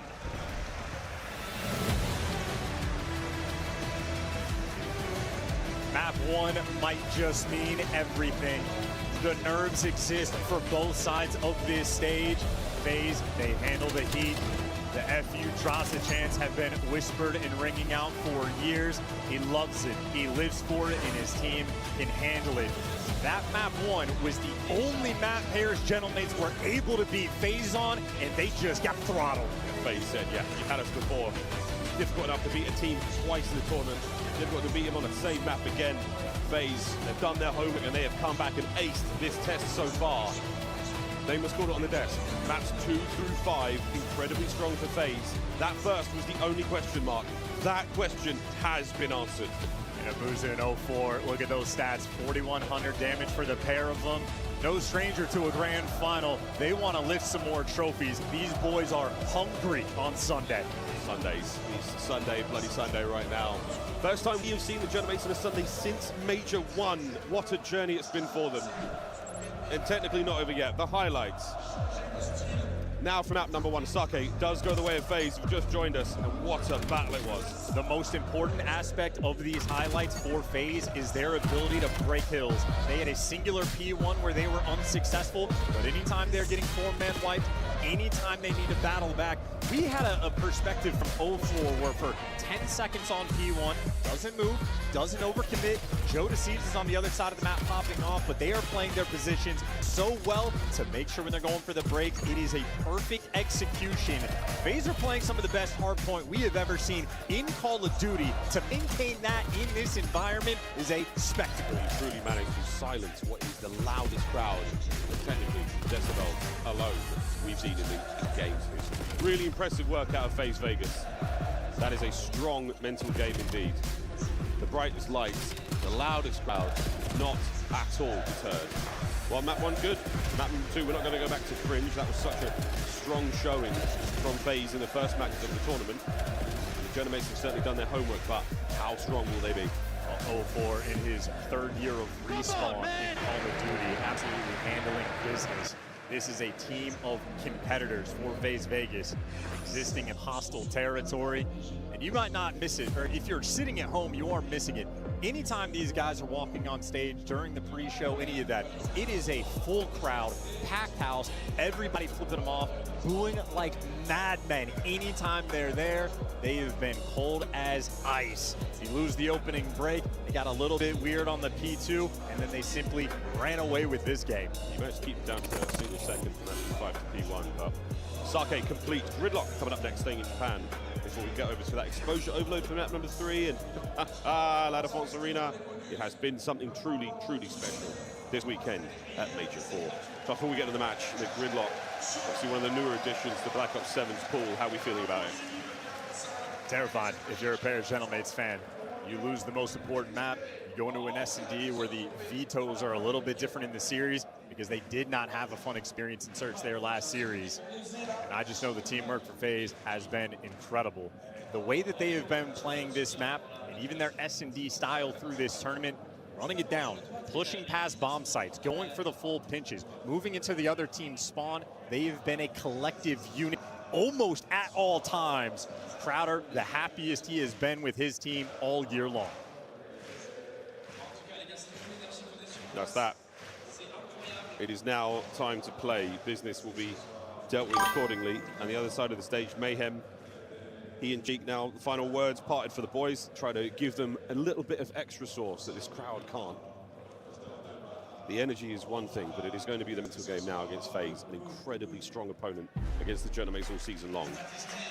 This is how it looked on Friday, a long time ago now, and it was Abuza Sim, absolutely the top dogs there for FaZe. And Abuza ripping and roaring in map number 1. Had the 4,100 damage, the Great Iron, in just very calm gameplay. No tweaks on it, nothing special, no extra sauce. He's just about his business. That's the Great Iron he's going to be bringing here on Gridlock. A wide diversity of strats they have. He's even been the bomb carrier sometimes. They can get weird with it.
tough to play against.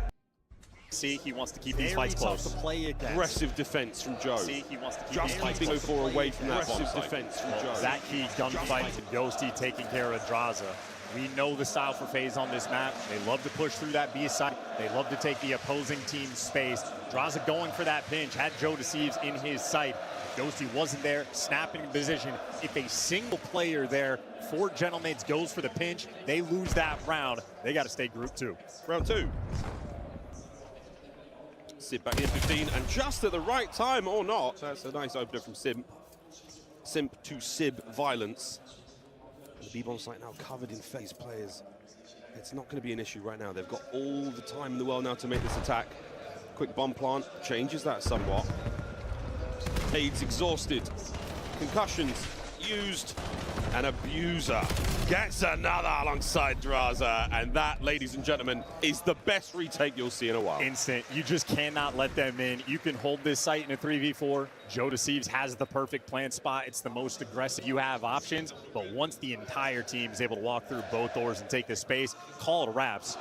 This is also back-to-back rounds where FaZe have identified the wink leak of Paris and S&D. That is Sib. First blooded for free, 2 rounds in a row. Yeah, it's a FaZe. I mean, it's at times a simple game. They just do everything together. 2, maybe 3 of them at a time. Incredibly difficult to trade out in this very fast Call of Duty game.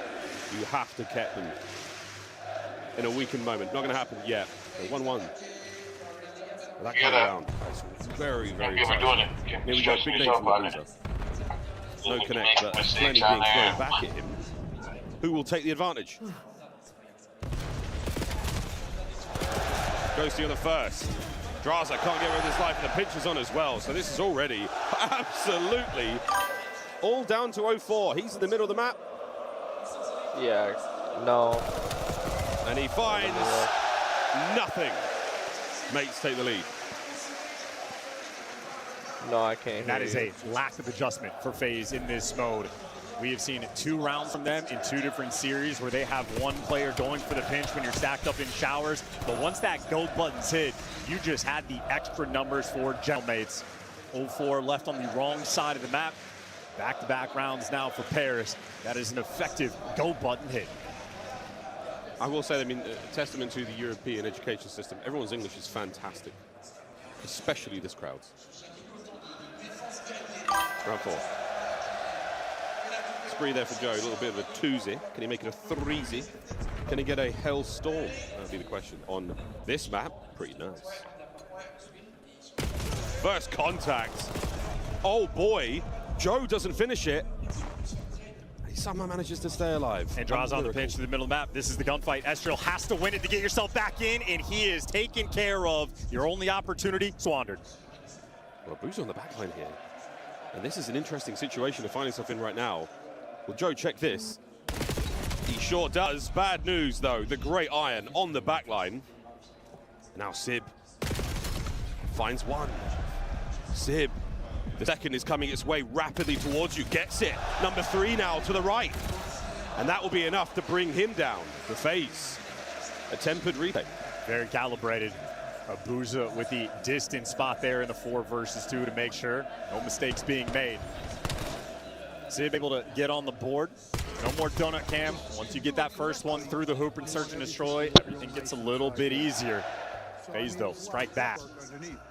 Their attacking round. You see Simp making the call. What is their approach going to be in their next offense? We'll have to get the tires, do the wheels, reproduce the decal. 2-2 tied up. You're probably talking in the 400. Everybody's here this time. Sit with the bomb. And everyone making a run for it. Nades over the top might be cool, but for now, it's only going to be Joe Deceives. I don't know how many stuns connected. No damage dealt to Abuza there, so NPC now at this close range, exactly what he wants for this bomb site. 2-2 split here for the Gentlemates on the retake position. Here we go. Through the side door, Ezreal, what an entry. Managing to walk away with at least one. The damage dealt though, as FaZe will have the man advantage. Ghosty, clapped down to Sib. FaZe on the move towards the B-bomb site. Ghosty With him gone, it's on Sib. He will see this player and do nothing about it. FaZe, a dominant round from start to finish. That's the adjustment you're looking for. Make sure you have all 4 bodies around that site. You lose the first blood, but the trades were instantaneous. And you see the idea from Abuda. Snipe at the start, launch that cross. If you know that space is being given to you, pulls out the MPC to get ready for war. Abuda having another strong map back-to-back where he is the main slayer. 6-3 so far a few rounds in. It was in the lockers that I purchased. I'm not a fan. I wonder if that backpack gets hot.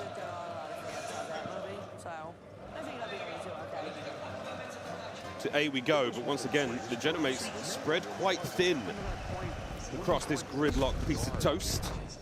FaZe a lot more centered now towards the A-bomb. Pair of Genomates hoping for a scam, and there it is. You're letting Sib get to work. A connection with the sniper. Prayers answered.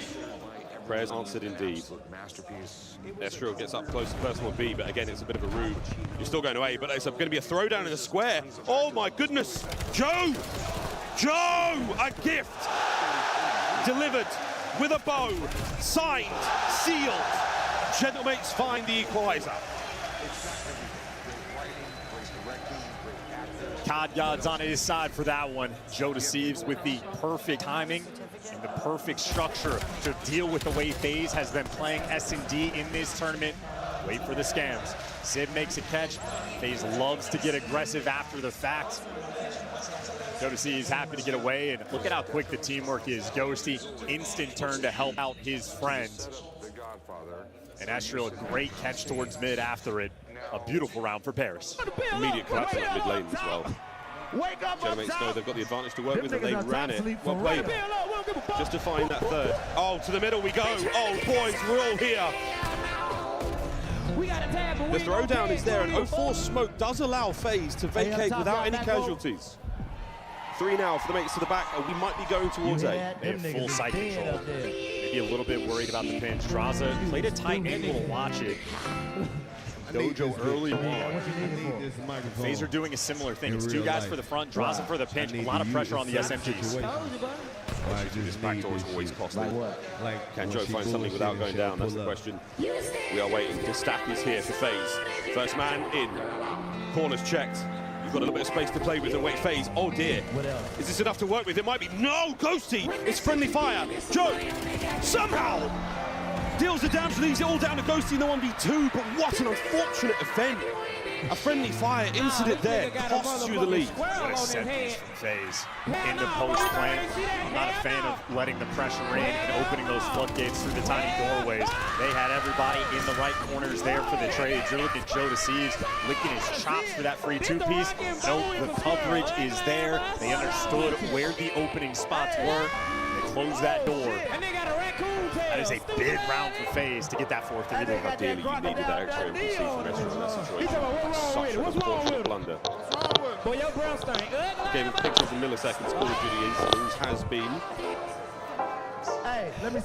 Sniper's been successful so far. This time we'll hopefully get to see it, but a smoke gives you just enough information there. And Draza, I'm not sure if he was running a VS recon on the other side as well. 2-2. Similar situation though, they were hoping for a scam. They have no intel on this round. No one from FaZe has moved, but only 2 defenders currently of this site. Put my hat back on. Simple. Don't do it. They will deal with the entire might of the Paris Genomates roster. They felt enough pressure. Murderous intent sends through the walls of the onsen. Bomb planted. Here we go. This will give FaZe time to make their way forward on the attack. This is the exact same style of retake we saw the previous round. Now it's FaZe's turn. FaZe, the utility going to find the entrance. Watch out for that frag. Return 2.